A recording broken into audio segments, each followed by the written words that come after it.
Yes, good evening to all of you friends. We'll start the class at 9 p.m. So some 2 more minutes to go.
All right, friends. So now it is 9 p.m. in my mobile and we'll start this class. My first question is, can you see me? Can you hear me? क्या आप मुझे देख सकते हैं, सुन सकते हैं?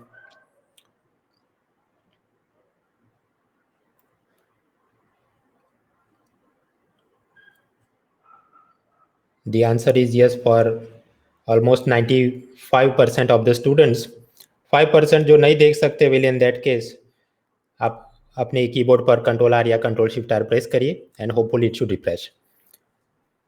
Now the objective of today's class वैसे तो आपको पता ही होगा कि जो लोग मेरी 2019 की बैच के स्टूडेंट थे उनके पास ऑलरेडी हैंड आउट था ही, लेकिन उसके बाद नया बजट, इकोनॉमिक सर्वे और बहुत सारे अपडेट्स आए हैं। तो अपनी पुरानी हैंडसेट या मोबाइल को अपडेट करने के लिए जो पैच चाहिए होता है वो पैच वाली ये सिस्टम है जिसको मैं कहता हूँ Win20 CSP। तो PDF ऑलमोस्ट एक हफ्ते पहले मैंने अपलोड कर दिया था, ये वाले लिंक पे आपको मिल जाएगा and you are suppose to take the print out. लेकिन आप प्रिंट आउट अगर नहीं निकाल पाए because of all this corona related things तो कोई चिंता करने की ज़रूरत नहीं, बाद में देख लेना। लेकिन हाँ, अभी हम लोग पढ़ ही लेते हैं ताकि ये काम खत्म हो जाए। सो यस, आप जो पुरानी बैच में मेरे स्टूडेंट होंगे फ्रॉम 2019, तो उसके बाद जुलाई 2019 में बजट और इकोनॉमिक सर्वे आता है, फिर 2020 जनवरी और फरवरी में नया इकोनॉमिक सर्वे और फिर बजट आता है, 15 फाइनेंस कमीशन और बहुत सारे करंट अफेयर्स, कुछ ना कुछ चलते रहता है। So presently we are here in the month of March और हमने ये पुरानी चीज़ों को अपडेट करना है। So one by one we will start. आज हम लोग देखने वाले हैं उसमें अपना इकोनॉमी का pillar 1 money banking finance insurance, उसके कुछ पेजेस कंप्लीट करेंगे and just like that in the upcoming days ये बाकी के जो भी पिलर हैं, सेकंड बजट, तो वहाँ पर क्या नया इनकम टैक्स के स्लैब आए या पिलर 3 के अंदर क्या बात थी वगैरह, all that will be covered, so don't worry about it. But first of all will start with the first pillar. First pillar के अंदर भी आप जानते हैं हमने पहले पढ़ा था मनी, तो उसमें बार्टर सिस्टम से बिटकॉइन, उसके बाद आरबीआई की मॉनेटरी पॉलिसी, ये CRR SLR वगैरह चीज़ें देखी थी। So first of all you would remember कि मनी, तो उसके प्राइमरी सेकेंडरी फंक्शन हमने देखे थे, फिर एवोल्यूशन ऑफ मनी, कैसे पहले कमोडिटी मनी था, फिर मेटालिक मनी, फिर फियाट मनी, लीगल टेंडर, फिर bank money and lastly crypto currency and bitcoins. तो ये हम लोग पढ़ चुके हैं, लेकिन यहाँ पर कुछ नए अपडेट आए। जैसे ये फियाट मनी की आप बात करें तो वहाँ आरबीआई ने करेंसी नोट्स को पहचानने के लिए कोई नया ऐप लॉन्च किया है और ये कॉइन के लिए एक म्यूजियम बनाया जाएगा, लेटेस्ट बजट में बोला गया। अगर हम बात करें ये बैंक मनी, नेफ्ट, RTGS, तो उसमें कुछ रिफॉर्म्स लिए गए हैं, MDR में कुछ बात हुई, एक नंदन नीलेकानी कमेटी बनी थी, उसने अपना कोई रिपोर्ट दिया है। और लास्टली हमने देखा था ब्लॉकचेन टेक्नोलॉजी एंड बिटकॉइन, तो वहाँ सुप्रीम कोर्ट ने ये बिटकॉइन क्रिप्टो करेंसी से बैन हटा दिया, कुछ स्टेबल कॉइन का मसला चल रहा है, ये सब क्या है। So one by one in the initial part we will look at this things. वैसे इसमें डिफिकल्ट कुछ नहीं, ये सब फैक्चुअल इन्फॉर्मेशन याद करो और आगे बढ़ो। सबसे पहले तो लेटेस्ट बजट 2020 में निर्मला सीतारमण ने ये कहा कि कोलकाता के अंदर, किधर है कोलकाता, ये रहा बिहार, झारखंड और ये रहा वेस्ट बंगाल और इधर है कोलकाता। हाँ, तो कोलकाता के अंदर एक ओल्ड मिल बिल्डिंग है जहाँ अंग्रेजों के ज़माने में कुछ कॉइन्स वगैरह छापे जाते होंगे। तो वहाँ पर सरकार एक म्यूजियम ऑन न्यूमिस्मेटिक्स यानी सिक्का शास्त्र या कॉइन कलेक्शन की हॉबी एंड ट्रेड मतलब व्यापार, सिक्का शास्त्र और व्यापार का म्यूजियम यानी संग्रहालय बनाया जाएगा। Okay, so that much information is sufficient. Okay, Calcutta के अंदर ये है और वहाँ म्यूजियम बनाएंगे। उसके बाद कौन से वायसरॉय ने ये ओल्ड मिंट बिल्डिंग बनाया था, वहाँ कौन सी करेंसी नोट छापते थे, कौन से ईयर में बना था, वो सब इन्फॉर्मेशन को चेज करने का कॉस्ट बेनिफिट कुछ ज़्यादा उपयोगी दिखता नहीं। विकिपीडिया से सर्च करके और एक पैराग्राफ की नोट कर सकते हैं, बट बियॉन्ड अ पॉइंट वो मज़ेदार नहीं। So one word association, okay, नया म्यूजियम बनेगा, कोलकाता में बनेगा। लास्ट ईयर हम पढ़ रहे थे तो एक बात चल रही थी कि ये अलग अलग जात के करेंसी नोट है, उसको आइडेंटिफाई करने में ब्लाइंड पर्सन को दिक्कत आती है। ऑफकोर्स वहाँ पर ये डॉट और ब्लीड लाइन और वो सब है, बट छू के कितनी वो करेंसी नोट्स को याद करे। तो आरबीआई ने तय किया था एक ऐप बनाएंगे। Ultimately it has been launch, mobile aided note identifier यानी कि मनी ऐप 2020 में। इसको टाटा कंसल्टेंसी, इन्फोसिस, विप्रो ऐसी कोई कंपनी नहीं, बट एक डफोडिल नाम की कंपनी ने बनाया है आरबीआई के लिए। एंड्रॉयड, आईओएस, एप्पल वाला जो ऑपरेटिंग सिस्टम है दोनों पर चलता है। बेसिकली कैमरा से आप करेंसी नोट का फोटो ले लो और वो आपको सुन के कह के बताएगा, ऑडियो फीडबैक, दिस इज 10 रुपए का करेंसी नोट, 20 रुपए का। So Hindi, English and other languages धीरे धीरे वो एक्सपांड करेंगे। Even folded note can be identified, ऐसा अगर मोड़ के रखा है तो उसको भी वो पहचान सकता है 500 का नोट है। सपोज कोई ऐसा आदमी है जिसको दिख भी नहीं सकता और सुन भी नहीं सकता, तो उनके लिए वाइब्रेशन अलर्ट भी इसमें है। Def person he will get vibration alert कि इतने वाइब्रेशन आए तो ये 100 रुपए का या 500 का नोट है। So that much is possible. इसकी मदद से हम ये नहीं जान सकते कि ये करेंसी नोट जेन्युइन है या काउंटरफेट। ये 100 रुपए का नकली नोट भी होगा तो भी वो अगर कलर और पिक्चर और साइज के हिसाब से कैमरा को लगे कि ये 100 रुपए का note, it will say 100 rupees, तो नोट असली है या जाली नोट है ये पता नहीं कर सकता। So on page 1 this things are given. Print out है तो निकाले, अदरवाइज डोंट वरी, नहीं है तो क्या करेंगे आफ्टरवर्ड्स पीसफुली, जब लॉकडाउन खत्म हो जाए तब भर देना। बट हाँ, हमने ये पढ़ तो लिया, तो ये एक जिम्मेदारी मेरी खत्म होती है और आपकी जिम्मेदारी बनती है कि इसको आपने याद रखना है। एक तो ये मनी ऐप लॉन्च किया गया है, दूसरा कि यहाँ पर एक डफोडिल नाम की कंपनी है, और तीसरा कि म्यूजियम बनाएंगे तो किधर बनाएंगे, कोलकाता में।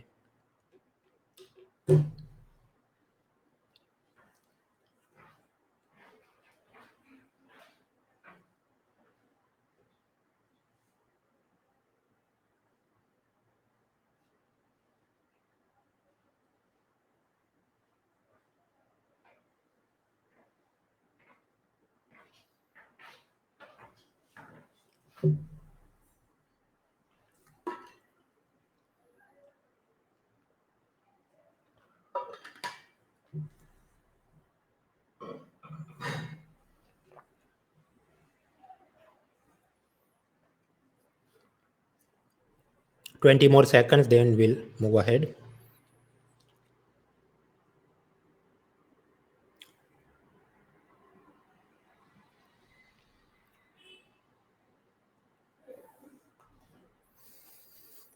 कुछ प्रैक्टिस एमसीक्यू भी हैं, बट वो ये टॉपिक खत्म होने के बाद हम लोग आज देखेंगे। तो ये काम हो गया, एक ऐप बना दी, एक म्यूजियम लॉन्च कर दिया। आगे हमने पढ़ा था बैंक मनी, और वहां देखा था कैसे हम लोग अपनी फियाट मनी बैंकों में जमा करते हैं तो वो बैंक मनी हो जाता है, उसमें से फिर हम नेफ्ट, आरटीजीएस, ये सबसे मनी ट्रांसफर कर सकते हैं। वहां पर नेफ्ट और आरटीजीएस ये दो ऐसी चीजें हैं जो कि आरबीआई खुद चलाता था, और तीसरा था आईएमपीएस जो कि एनपीसीआई नाम की कंपनी अलग से चलाती थी। So what are the new developments?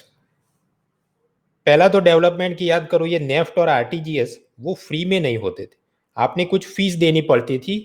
Suppose आपने 10,000 ट्रांसफर करने हैं तो हो सकता है उस पर 2.5 रुपीज आपने फी देनी पड़ती थी. सो now what RBI has done is, ये फी को उन्होंने खत्म कर दिया है. आईएमपीएस में ये नहीं हुआ क्योंकि आईएमपीएस वो एनपीसीआई नाम की अलग कंपनी चलाती है, so their business is different. लेकिन हाँ, वहां पर एसबीआई और कुछ बैंकों ने बोला अगर 1,000 तक का ट्रांजेक्शन होगा तो फ्री में करेंगे वगैरह, बट ऐसा छोटा छोटा तैयार करने का मतलब नहीं. What has happened is NEFT RTGS became free, उसमें फीस नहीं लगेगी. सेकंड, ये नेफ्ट और आरटीजीएस वैसे तो वीकडेज पर ऑफिस आवर्स में चलते थे, उसमें नेफ्ट तो अभी भी वीकडेज पर ही चलेगा, बट ये जो आरटीजीएस है वो 24/7 हो गया. मतलब सो मंगल बुध गुरु शुक्र शनि रवि भी, दिवाली के दिन भी, नवरात्रि के दिन भी चलता रहेगा, ऑन पब्लिक हॉलीडेज ऑल्सो. लेकिन हाँ, उसमें जो सेटलमेंट होते हैं वो तो 30 मिनट पे ही होंगे क्योंकि it is a net settlement होना है, बट पूरी दिन रात चलता रहेगा. So that is only the two developments we have to memorise. आप याद करिए पिलर 5 इंफ्रास्ट्रक्चर में हमने कुछ देखा था कि ट्रांसपोर्ट इंफ्रास्ट्रक्चर तो एक ministry of housing and urban affairs ने वन नेशन वन कार्ड बोल के कुछ मोबिलिटी कार्ड तैयार किया था. फिर एक फास्टैग नाम की सिस्टम थी जिससे गाड़ियों का वो टोल नाके पे जाएगा तो पैसा अपने आप कट हो जाएगा यूजिंग आरएफआईडी टेक्नोलॉजी. तो वो चीज़ और वहाँ पर थोड़े बहुत अपडेट के साथ वो मटेरियल मैंने पिलर 1 में अब शिफ्ट कर दिया है. सो रीड थ्रू इट, ऐसा उसमें कुछ नहीं जो पढ़ के समझ में नहीं आए. आगे हमने पढ़ा था कार्ड ट्रांजेक्शन. कार्ड ट्रांजेक्शन में आप जानते हैं कि अगर आपने कुछ परचेज किया और कार्ड से पेमेंट कर रहे हो तो ये आदमी को 10,000 रुपये नहीं मिलते थे, उसमें से थोड़े पैसे कट हो जाते थे क्योंकि बैंक वाले और ये जो बीच में visa master card payment gateway हैं वो अपनी फीस लेते थे जिसको हम बोलते थे मर्चेंट डिस्काउंट रेट यानी एमडीआर. ये एमडीआर के चलते सब डिजिटल इकोनॉमी कैशलेस इकोनॉमी में तकलीफ हो रही थी. उससे बचने के लिए एक तो काम किया था जेटली ने 2018 बजट में, और हमने पढ़ भी लिया था कि 2,000 रुपये तक के ट्रांजेक्शन होंगे डेबिट कार्ड के ऊपर से तो वहां पर एमडीआर सब्सिडी दी जाएगी, मतलब ये जो व्यापारी है उसकी पॉकेट से पैसा कट नहीं होगा. And then ministry of electronics and information technology यानी माइटी मिनिस्ट्री वो काम करती थी. So that was given. उसके बाद मई 2019 और उसके बाद जून और फिर जो जुलाई में बजट आता है निर्मला सीतारमन का 2019 का फुल बजट, वहां पर उसने ये कहा अगर कोई बिजनेस फर्म जिसका टर्नओवर यानी एक प्रकार से आपका ये एनुअल सेल 50 करोड़ से ज्यादा है, मतलब जैसे ये Reliance Jio company and some other big companies, वहां पर भी आप कार्ड पेमेंट करके कुछ खरीदारी करो तो एमडीआर तो लगेगा ही कार्ड पेमेंट पे, लेकिन उस पर अब से कोई एमडीआर नहीं लगेगा, ऐसा सीतारमन ने बोला.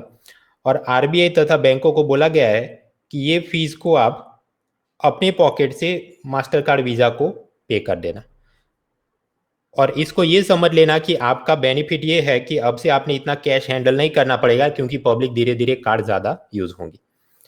सो स्मॉल मर्चेंट उसके लिए तो सरकार एमडीआर पे करती थी, बट वो 2 साल की स्कीम थी तो अब तो धीरे धीरे खत्म हो जाएगी. And on the other hand बड़े व्यापारियों के लिए जो एमडीआर है वहां पर बोला गया 0 हो जाएगा, बट बैंक और आरबीआई ने उसको अपने पॉकेट से बियर करना होगा.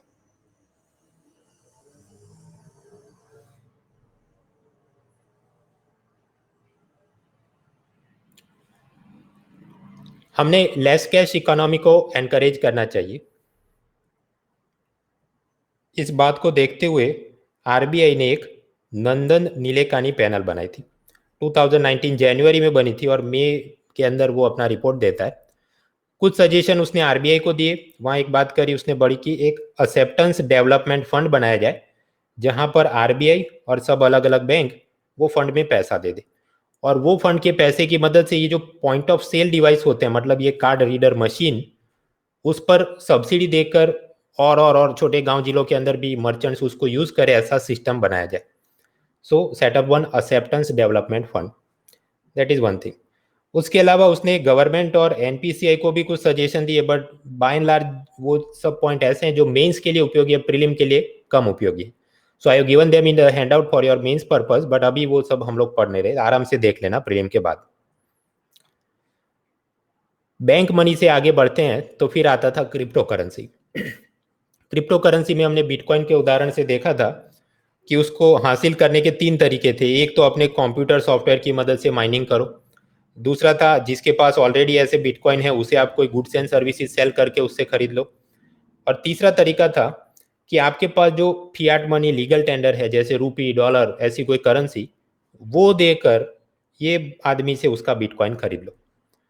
एंड ऑफकोर्स तीनों ही तरीके के अंदर देयर वर चैलेंजेस, जिसके चलते ये bitcoin and crypto currency they are dangerous for the economy, हमने देखा था। इसी को चलते हुए आरबीआई ने एक नियम बनाया।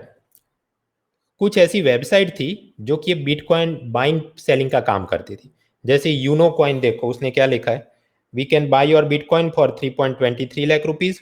और अगर मतलब it is like this, suppose आपने खरीदना है, यू एज अ कस्टमर, अगर आपने खरीदना है बिटकॉइन तो 3.23 लाख रुपये हमें दे दो। सपोज आपके पास बिटकॉइन है और आप हमको सेल करना चाहते हैं तो हम आपसे खरीदेंगे और उसका प्राइस होगा सम 2.58 लाख रुपीज। बाइंग और सेलिंग के प्राइस अलग क्यों है? क्योंकि इन बिटवीन जो मार्जिन बना ये इनका प्रॉफिट मार्जिन है। अब आप समझिए, ऐसी कोई ऑनलाइन साइट है जहां पर आपने शॉपिंग करना है, फर्क इतना है कि कोई ई बुक या कोई मोबाइल हैंडसेट नहीं खरीद रहे, आप सीधा बिटकॉइन खरीद रहे हैं, तो सामने आप उसको पैसा दे रहे हैं, राइट? तो वो पैसा आप कैसे देंगे? अपने बैंक अकाउंट से आप उसमें ट्रांसफर करेंगे, और यूनो का इनका भी अपना किसी बैंक में बैंक अकाउंट होगा जहां से वो पैसा अपने पास लेगा, एंड सामने आपके दूसरा जो बिटकॉइन का अकाउंट होगा उसमें बिटकॉइन ट्रांसफर करेगा। And vice versa is also true. Suppose आप उसको बिटकॉइन सेल कर रहे हैं तो यूनो कॉइन वाला आपको ऑनलाइन पैसा ट्रांसफर करेगा जो आपके बैंक अकाउंट में जाएगा। So that means banks are involve in the process. तो 2018 में आरबीआई ने कहा सभी बैंकों को, बैंक और दूसरे non bank and prepaid payment instrument, Paytm वगैरह, उन सबको बोला you must stop association with crypto companies. यानी कि ये ट्रांजेक्शन करना अब संभव ही नहीं है, क्योंकि बैंक वाले यूनो कॉइन का अकाउंट ही नहीं खोलेंगे, या वो पैसा ट्रांसफर करता होगा तो ट्रांसफर को अप्रूव ही नहीं करेंगे। So you can even read, ये वेबसाइट पे लिखा है कि डिपॉजिट विड्रॉल स्टॉप सिंस 2018। तो ऐसा करके ये सब क्रिप्टो कंपनियों की आरबीआई ने कमर तोड़ दी थी। तो स्वाभाविक है उनको मजा नहीं आएगा, तो वो सुप्रीम कोर्ट में चले गए। सुप्रीम कोर्ट में जाके ये सब crypto currency related web exchanges companies, उन्होंने ये कंप्लेंट करी कि इंडियन पार्लियामेंट ने ये बिटकॉइन और क्रिप्टो करेंसी को इलीगल घोषित नहीं किया है। For example, there is one narcotic drugs and psychotropic substances act, जिसमें ये लिखा है कि कोकेन और नार्कोटिक ये सब गैर कानूनी द्रव्य हैं, उसके साथ पकड़े गए तो जेल होगी। बट ऐसा कोई एंटी बिटकॉइन प्रोहिबिशन एक्ट तो अभी बनाया नहीं। ऑफकोर्स एक ड्राफ्ट बिल की चर्चा हो रही है, बट वो तो अभी पार्लियामेंट में टेबल भी नहीं हुआ। So that means we are not doing any illegal work as of now.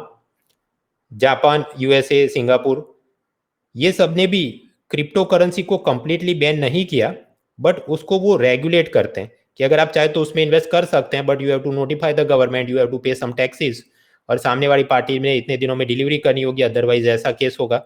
तो मिसचीफ और फ्रॉड प्रिवेंशन का वो काम करते हैं, वो कंप्लीटली उसको बैन नहीं करते। येट आरबीआई, उन्होंने तो कंप्लीटली इसको बैन कर दिया है, तो हमारा लाइवलीहुड अफेक्ट हो गया है, आरबीआई ने हमारे पेट पे लात मारी है। Then ultimately supreme court gave the judgement. Supreme court ने यह कहा कि चूहे को मारने के लिए तोप का इस्तेमाल नहीं करना चाहिए, ये अपने प्रोपोर्शनेटली उस पे जो बाण लगाना चाहिए। आर्टिकल 19 में ऐसा लिखा है कि all the citizens have the right to practice any profession, सबको व्यवसाय धंधा रोजगार करने का हक है, including the companies who are dealing with the crypto currency business, तो उनको भी व्यवसाय का हक है। अगर आपको लगे फाइनेंशियल फ्रॉड का डेंजर है तो उसको प्रोटेक्शन करने के लिए कुछ और कदम उठा सकते हैं। फॉर एग्जाम्पल, कुछ ऐसा अनाउंस कर दो, 1 person can not invest more than 1000 rupees, या जो करेंसी क्रिप्टो करेंसी कंपनी है they must deliver the coin with in let us से 10 days ऑफ द ट्रांजेक्शन। ऐसे कुछ नियम बनाइए, कंप्लीटली बोल देना इसको बैन करते हैं, वो ऐसी बात है चूहे को मारने के लिए तोप का इस्तेमाल हुआ। सो आरबीआई का जो बैन था उसने टेस्ट ऑफ प्रोपोर्शनैलिटी, आनुपातिकता की परीक्षा को पास नहीं किया। उसके पॉलिटी के हिसाब से कुछ 5 सिद्धांत हैं, वो सब हम नहीं देख रहे हैं अभी, you prepared that for polity, but yes, so Supreme Court has said that it did not pass the test and therefore ban is revoked। तो इसकी आउटकम क्या होगी? अब ये आरबीआई के ऊपर है कि उन्होंने एक नया कुछ गाइडलाइंस इशू करनी होगी, जैसे मैंने आपको बताया, for example more than 1000 rupee can not be invested, 10 days में डिलीवरी करनी होगी वगैरह। सो like that they will do something. ये बिटकॉइन में आरबीआई ने ऐसा किया क्यों था? क्योंकि बिटकॉइन और ये सब वॉलेटाइल क्रिप्टो करेंसी है, इसका जो भी भाव चलता है कि 3 लाख रुपए का या 1500 रुपए का, भाई उसके पीछे कोई dollar, gold, government security, share, bond, कोई किसी ने कुछ गारंटी दिया है? There is no guarantee, simply it is a hype. जनता को बस शौक हो गया कि इसको खरीदना है, so they are doing it. So price depends on speculation. उसके सामने कुछ ऐसी कंपनी है जिन्होंने बोला कि हम लोग एक स्पेशल टाइप की क्रिप्टो करेंसी लॉन्च करते हैं जिसका नाम होगा स्टेबल कॉइन्स। स्टेबल कॉइन मतलब वो भी ब्लॉकचेन जैसी टेक्नोलॉजी से इश्यू किया जाएगा, लेकिन उसका जो प्राइस होगा वो कोई कंपनी बैकअप करेगी using gold, dollar and other fiat currency. Suppose अपने रिजर्व में रखे फेसबुक और बोले कि मैं ये बोलता हूँ मेरी क्रिप्टो करेंसी लिब्रा, एक लिब्रा की कीमत होगी 70 रुपीज़ और उसके सामने होंगे $1, ऐसा कुछ मैं खुद आपको बोलता हूँ। So you please buy this thing, use it, और आप जब वापस आएंगे इस दाम में मैं आपसे खरीद लूंगा and I will give you the money. ऐसा कोई सिस्टम करके वो अपना कॉइन निकाले, उसको बोला जाता है stable coin. So stable coin is a type of a special crypto currency जिसका प्राइस कोई रिजर्व एसेट जैसे गोल्ड, डॉलर, फिएट करेंसी से बैक किया गया। जैसे फेसबुक ने प्रपोज किया कि हम एक लिब्रा नाम की क्रिप्टो करेंसी इश्यू करना चाहते हैं, फिर tether, base coin, true USD ऐसे कुछ चल रहे हैं। लेकिन मित्रों ये स्टेबल कॉइन के अंदर भी वही चैलेंजेस है जो कि ट्रेडिशनल क्रिप्टो करेंसी में है। मतलब मनी लॉन्ड्रिंग हो सकता है, काले धन को वैध बना सकते हैं, टेरर फाइनेंसिंग, आतंकी वित्त पोषण, lack of consumer protection, financial fraud, ये सबके चांसेस हैं। इसलिए 2019 दिसंबर में यूरोपियन यूनियन ने कहा कि हम लोग ये स्टेबल कॉइन को भी कहीं पर अलाउ नहीं करेंगे जब तक इसका कोई कानून नहीं बनता। 2019 जून में G20 की जापान के ओसाका में समिट होती है, वहां पर वो लोग भी यही कहते हैं ये स्टेबल कॉइन और ये भी सब they are dangerous for the economy, इसको अलाउ नहीं करेंगे। सो ऑन पेज 4 एक तो लिखिए सुप्रीम कोर्ट ने क्यों आरबीआई का बैन हटा दिया, क्योंकि सब लोगों को व्यवसाय का हक है अंडर आर्टिकल 91G। दूसरा ये आरबीआई ने कौन सा टेस्ट पास नहीं किया, test of proportionality. And third ये फेसबुक का कौन सा क्रिप्टो करेंसी है, propose Libra crypto currency, but उसको अभी तक अप्रूवल नहीं मिला है, but they say that it is a stable coin.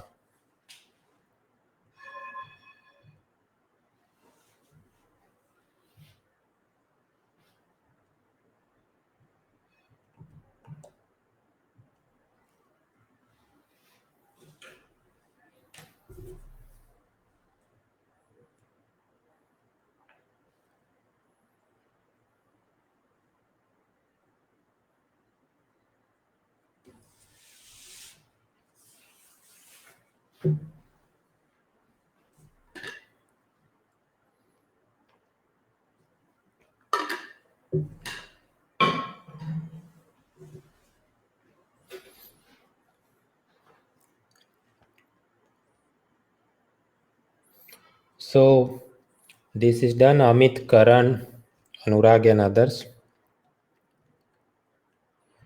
Test of proportionality मतलब कोई भी कानून बनाया जाए, कोई रेगुलेशन या बैन बनाया जाए, तो एक तरफ आपने पब्लिक को प्रोटेक्ट भी करना है, तो साथ ही साथ उनके जो भी राइट्स हैं, फंडामेंटल राइट्स जैसे कि right to practice any profession, उन दोनों के बीच कुछ अनुपालित प्रपोर्शन होना चाहिए। ऐसा नहीं कि चूहे को मारने के लिए तोप का यूज कर लिया। So that is the test of proportionality.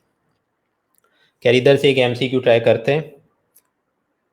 I give you 1 minute 20 seconds. E is for skip.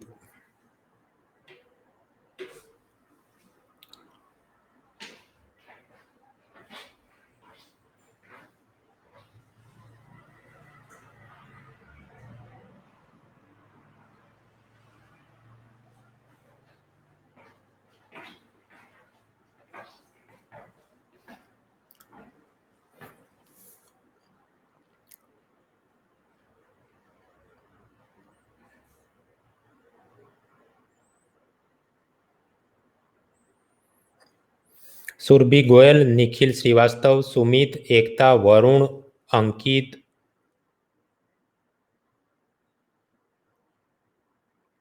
Kiran, Kaushik, Shivam, Shubham, Sachin Sharma, Abdul Wahid, Bhargav, Rahul, Saurav, Akshat, Ritesh, Shani, Tamanna, Truecaller, Kulwant, Lakhan, Naina, Sachin, Anshu, Munni, Yograj, ये सब लोगों ने सही टिक किया। Additionally Kiran, Amit, Sudhanshu, Shweta, Shivam, Snehashish, Shrilekha, Amit, Manish, Mahesh and others, you have take the answers correctly, so my appreciation. Question में directive word क्या है? Find correct statement about beam app and money app. तो बीम ऐप तो एनपीसीआई ने डेवलप किया, हम जानते हैं, बट मनी ऐप तो वो डफोडिल नाम की कोई दूसरी कंपनी थी। So that means this first statement is wrong. Third statement, both of them have been developed in the same year. भाई ये जमता नहीं। बीम ऐप तो वो डीमोनेटाइजेशन का जो जमाना चल रहा था उसके आगे पीछे कहीं हुई थी। So I think at least some 3-4 years would have passed. और ये मनी ऐप वो तो अभी लॉन्च हुई है। So third statement is also wrong. And what about the second statement? None of them can help finding the detecting the counterfeit currency. जाली note नहीं पकड़ सकते, बात तो सही है। बीम ऐप से तो मनी ट्रांसफर करना है डिजिटली, तो करेंसी का फोटो लेना ही नहीं। और मनी में फोटो ले सकते हैं बट वो करेंसी नकली है बोल नहीं सकता। So therefore answer is only second statement, B option. अब देखिए डायरेक्टिव वर्ड है अगर करेक्ट स्टेटमेंट तो बी जवाब होता है। सपोज आपको ऐसा पूछते फाइंड इनकरेक्ट स्टेटमेंट, तो इनकरेक्ट कौन से थे? That was 1 and 3। So in that case the answer could have been D. इसलिए हमेशा कोशिश करिए कि डायरेक्टिव वर्ड क्या है उस हिसाब से जवाब टिक करना है। बाय एंड लार्ज तो यही होता है कि करेक्ट स्टेटमेंट फाइंड करने, बट ये लेटेस्ट जो फेब्रुआरी के अंदर, जनवरी फेब्रुआरी में यूपीएससी ने combined defence services, geology service, engineering service, वहां पर बहुत सारे प्रश्न ऐसे थे जहां पर डायरेक्टिव वर्ड करेक्ट स्टेटमेंट ना होते हुए incorrect, find incorrect statement. So be very careful that you don't make silly mistake. So yes, in the pillar 1 ये जो बार्टर टू बिटकॉइन सिस्टम है उसमें जो देखने लायक था हमने देख लिया। उसके अलावा भी कुछ मिसेलेनियस डेवलपमेंट हुए, जैसे यूनिसेफ वालों ने कोई क्रिप्टो फंड अनाउंस किया है। तो अगर आपके पास क्रिप्टो करेंसी में पैसा और उसको आप डोनेट करना चाहते हैं ये चाइल्ड फंड के लिए, तो आप कर सकते हैं। अब ऐसे छोटे छोटे हैंड नोट, शॉर्ट नोट्स मैंने आपको हैंड आउट में दिए हैं, आराम से उसको पढ़ लीजिएगा। वो सब मैं इसलिए नहीं पढ़ा रहा हूँ बिकॉज सपोज मैं पढ़ के सुना हूँ तो वो 15 मिनट और लगेंगे, जबकि आप वो खुद से पढ़ लो तो 5 मिनट में खत्म हो सकता है। तो one should use the time wisely. Now the second part after the money evolution, हमने देखा था measures of money supply, RBI की मॉनेटरी पॉलिसी, वहां पर क्या अपडेट आए हैं। एक तो हमने पढ़ा था मेजर्स ऑफ मनी सप्लाई, मतलब वो M0 से लेके M4 तक वो एक टेबल था, उस हिसाब से हम लोग तैयार करते थे। फिर हमने पढ़ा था कि कैसे ये M0 के रूप में पैसा किसी के पास आता है, वो बैंक के अंदर अपना सपोज सेविंग अकाउंट में डालता था, फिर वो किसी को लोन में जाता था, and like that zig zag वो जो मनी मल्टीप्लायर इफेक्ट होता था उसकी मदद से M0 से M3 तक हम लोग पहुंचते थे।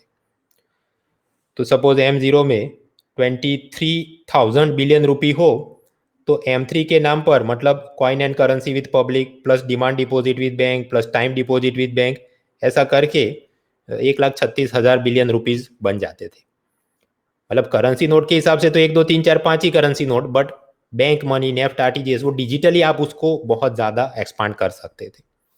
और इस केस में अगर हम लोग इसको टेक्निकली एक्सप्लेन करें तो मनी मल्टीप्लायर यानी M3 डिवाइडेड बाय M0 कितना होगा, ये 1.36 लाख बिलियन समथिंग और 23,000 समथिंग, तो जवाब आता था 5.84 मनी मल्टीप्लायर। हमने ये भी पढ़ा था कि अगर CRR 4% है, अगर CRR 4% है तो 4% मतलब उसको आप ऐसे लिख सकते हैं 4/100, तो वो जो नीचे 100 होगा वो एकदम ऊपर चला जाएगा, तो उस हिसाब से 25 times the money will be generated. So in theory 25 times होना चाहिए, लेकिन यहाँ पर हार्डली 5 टाइम्स ही मनी क्यों जनरेट हुआ?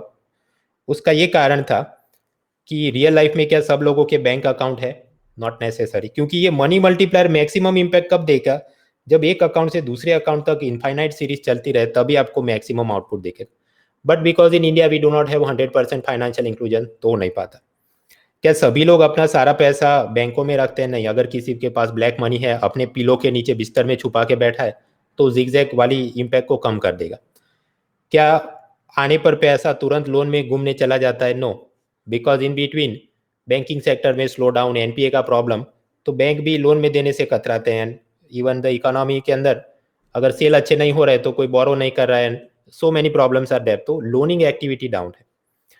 एंड लास्टली ये जो CRR है वो भी एक बॉटलनेक का काम करता है, उस हिसाब से मनी मल्टीप्लायर कम ज़्यादा होता है। तो लेटेस्ट इकोनॉमिक सर्वे जो कि जनवरी 2020 में आया, उसका वॉल्यूम 2 चैप्टर 4, वो हर साल एक ही बारे में होता है, this financial and money related things. तो उसमें उसने ग्राफ दिया है मनी मल्टीप्लायर, जहाँ पर उसने 1980s जहाँ पर मनी मल्टीप्लायर था अराउंड 3 टाइम्स से लेकर हम लोग पहुंचे 2017 तक, तो मनी मल्टीप्लायर 6.5 से ऊपर चला गया था। फिर अब देखें तो थोड़ा और नीचे आ गया है, अराउंड 5.5 के आसपास चल रहा है। तो ऐसा ये ग्रोथ और फिर फॉल डाउन क्यों हुआ होगा? शुरुआत में तो मनी मल्टीप्लायर बहुत कम था, उसका कारण क्या? बैंकिंग पेनिट्रेशन वाज पुअर, तो सब लोगों के बैंक अकाउंट नहीं थे, और जिन लोगों के बैंक अकाउंट थे उनका भी कोई सैलरी इतनी बड़ी नहीं थी कि बहुत ज़्यादा सेव कर पाते। वो तो LPG रिफॉर्म्स और उसके बाद जब इकोनॉमी ग्रो करेगी तभी तो लोग पैसा ज़्यादा कमा पाएंगे और सेव कर पाएंगे। So therefore the money multiplier was rather slow in the initial period. उसके बाद 90s में दो काम होते हैं, एक तो धीरे धीरे LPG रिफॉर्म लेने पर हमारी इकोनॉमी ग्रो करती है, तो ज़्यादा नए एंटरप्रेन्योर है वो भी लोन में पैसा लेने आते हैं, लोगों को नौकरी मिली है वो भी ज़्यादा सेव करते हैं। So now this exact is improving. और उस ज़माने में बहुत सारे प्राइवेट सेक्टर बैंक भी नए बनते हैं, ICICI, एक्सिस वगैरह, service sector jobs, IT BPO, and income increase, banking habit increase, तो धीरे धीरे मनी मल्टीप्लायर बढ़ता है। फिर ये देखिए 2007-8 के आसपास क्यों कम हो गया? क्योंकि उस वक्त वो अमेरिका में सब प्राइम क्राइसिस, तो भारत के भी बहुत सारे कॉल सेंटर और BPO बंद हो गए थे, तो उसके जो लोग नौकरी से निकल गए होंगे तो बैंकों से अपना सेविंग का पैसा उन्होंने उठाना पड़ा होगा to just to run their household. फिर वापस बढ़ता है एंड देन इन 2016 वो पीक पे क्यों आता है? क्योंकि डीमोनेटाइजेशन के चलते जनता ने ढेर सारा पैसा बैंकों में डिपॉजिट किया। अब ये वापस नीचे क्यों गिर रहा है? क्योंकि आप जानते हैं कि लोन में पैसा घूमना भी चाहिए, but nowadays people are buying less number of homes and cars, तो रिटेल लोन पहले जितने बिक नहीं रहे हैं, बिजनेस में भी स्लो डाउन है तो लोग बिजनेस लोन नहीं ले रहे हैं, सो it is falling down. Now hypothetically, वैसे मैंने यहाँ MCQ बनाए नहीं, बट सपोज अगर मैं ऐसा कहूँ what will be the impact of corona, तो आपको क्या लगता है? ऑब्वियसली ये क्या होगा, और नीचे डाउन जाएगा, क्योंकि पब्लिक जो सपोज हम poor families, lower middle class family, उन्होंने अपना सेविंग का पैसा बाहर निकालना होगा just for buying some milk and grains and vegetables, तो बैंकिंग से जितना पैसा बाहर आ जाएगा मनी मल्टीप्लायर कम खो देगा। Similarly people will do less shopping, तो credit card and other loans, so obviously it will fall down. खैर, तो यहाँ हमने MCQ पर्पज से याद क्या रखना है? स्टेडीली इंक्रीज ये तो नहीं है, एक ऐसा UPSC में ट्रेंड चलता है, ये पूछता है दिस थिंग है स्टेडीली इंक्रीज, भाई स्टेडीली इंक्रीज तो नहीं है, गिर गए, but of course overall there has been improvement compare to 80s, अब तो बड़ा ही है। So money multiplier is understood well and good. M0 या रिजर्व मनी या हाई पावर्ड मनी, तो आप समझिए इकोनॉमिक सर्वे में तो उसको 500 पेजेस फिलअप करने, तो वो तो सबके ग्राफ देगा। तो हाँ, ये भी रिजर्व मनी 2016-17 में उसका ग्रोथ नेगेटिव में चला जाता है। नेगेटिव में इसलिए क्योंकि पब्लिक खुद से ही बैंड नोट वापस कर रही थी, तो RBI पे प्रेशर नहीं था कि और नए करेंसी नोट कुछ इशू करने वगैरह। फिर ये M3, तो वो नीचे गिर रहा है। M3 नीचे क्यों गिर रहा है? M3 मतलब coin currency with public plus demand deposit with bank plus time deposit with bank. तो डीमोनेटाइजेशन के बाद ये धीरे धीरे गिरता क्यों नजर आ रहा है? क्योंकि डिपॉजिट के साथ साथ ये भी जरूरी है कि वो पैसा लोन में एक से दूसरी जगह जाए, तभी M3 बढ़ता रहेगा। But nowadays loaning activity has slightly slowed down, so basic understanding is sufficient. उसके अलावा वाई, हाउ एंड ये इधर इतना बड़ा था, उसके क्या कारण थे, ये M3 में यहाँ पर इतना जो ये ग्रोथ आया वो इसलिए आया क्योंकि सरकार ने XYZ कदम उठाए थे। ऐसी हर एक छोटी चीज को तैयार करने का कॉस्ट बेनिफिट नहीं। So will not waste time in this, आगे बढ़ते हैं। The next part is money supply हो गया, बट मनी सप्लाई को कंट्रोल करना है ताकि हम इन्फ्लेशन और डिफ्लेशन से लड़ सके। तो वहां पर मॉनेटरी पॉलिसी और उसके क्वांटिटेटिव या जनरल या इनडायरेक्ट टूल में दो बड़े थे, CRR और SLR। वहां पर जानने लायक है CRR में एक चीज हुई थी, इंक्रीमेंटल CRR, मतलब नोटबंदी के बाद कुछ समय के लिए 100% of the deposits were to be kept in CRR, वो हमने कोर्स में ही समझ लिया था। नया डेवलपमेंट ये है 2020 में कि CRR एग्जेम्पशन अगर कुछ सिलेक्टेड सेक्टर में लोन दिया जाए। ये क्या है? आप जानते हैं बैंकों के अंदर जनता पैसा डिपॉजिट करती है तो बैंक की लायबिलिटी है, बट ये डिपॉजिट में आया सारा पैसा वो लोन में नहीं घुमा सकते। उसमें से 4% they have to keep in CRR, मतलब किसी को लोन में नहीं दे सकते, सिंपली सेट असाइड। 18% के आसपास एसएलआर में रखना है, मतलब liquid asset such as cash, gold, government security and other securities approved by RBI. और फिर जो पैसा बचता है उसको लोन में घुमा सकते हैं within the limits of this PSL norms की 40% of the loans they should go to farmer and weaker section and micro enterprise वगैरह। तो ये तो सब चल ही रहा था, लेकिन 2020 तक पहुंचने में देखते हैं कि अपना जीडीपी ग्रोथ रेट अराउंड 5% पे आ गया है। 3,000 से ज्यादा लोगों को मारुति सुजुकी ने नौकरी से निकाल दिया है कि कोई गाड़ियां खरीद नहीं रहा है। तो शक्तिकांता दास भी टेंशन में आ जाते हैं कि कुछ तो करना पड़ेगा। समहाउ ये जो लोनेबल फंड्स है, क्योंकि सीआरआर एसएलआर में पैसा एक बाजू रखने के बाद ये 78 रुपीज ही बचे, उसको अगर मैं थोड़ा इंक्रीज कर दूं तो अपने आप आशा रख सकते हैं बैंक वाले अपने लोन दर थोड़े सस्ते कर देंगे, quantity of loans will increase, public borrow करेगी, कंजम्पशन बढ़ेगा, ग्रोथ बढ़ेगा and so on. So with such thoughts in mind वो एक नई चीज लेकर आते हैं।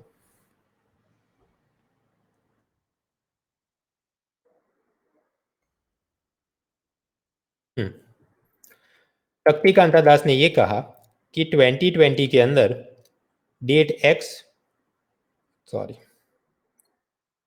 2020 के अंदर उसने तारीख बोली कि ये तारीख से लेके ये तारीख तक अगर आपकी बैंक ने 3 सेक्टर, पहला है retail loan for the automobiles, शब्दों पे गौर करिए, retail loan for the automobile मतलब मैं जाके टाटा नैनो कार खरीदूं तो वो गिनेंगे, बट रतन टाटा को खुद से टाटा फैक्ट्री एक्सपांड करने के लिए लोन चाहिए तो वो नहीं गिनेंगे, because that is not retail loan, that is like a corporate और बिजनेस लोन, मतलब व्यक्ति को गाड़ी खरीदने के लिए, मोटरसाइकिल खरीदने के लिए जो लोन दी, एक बात।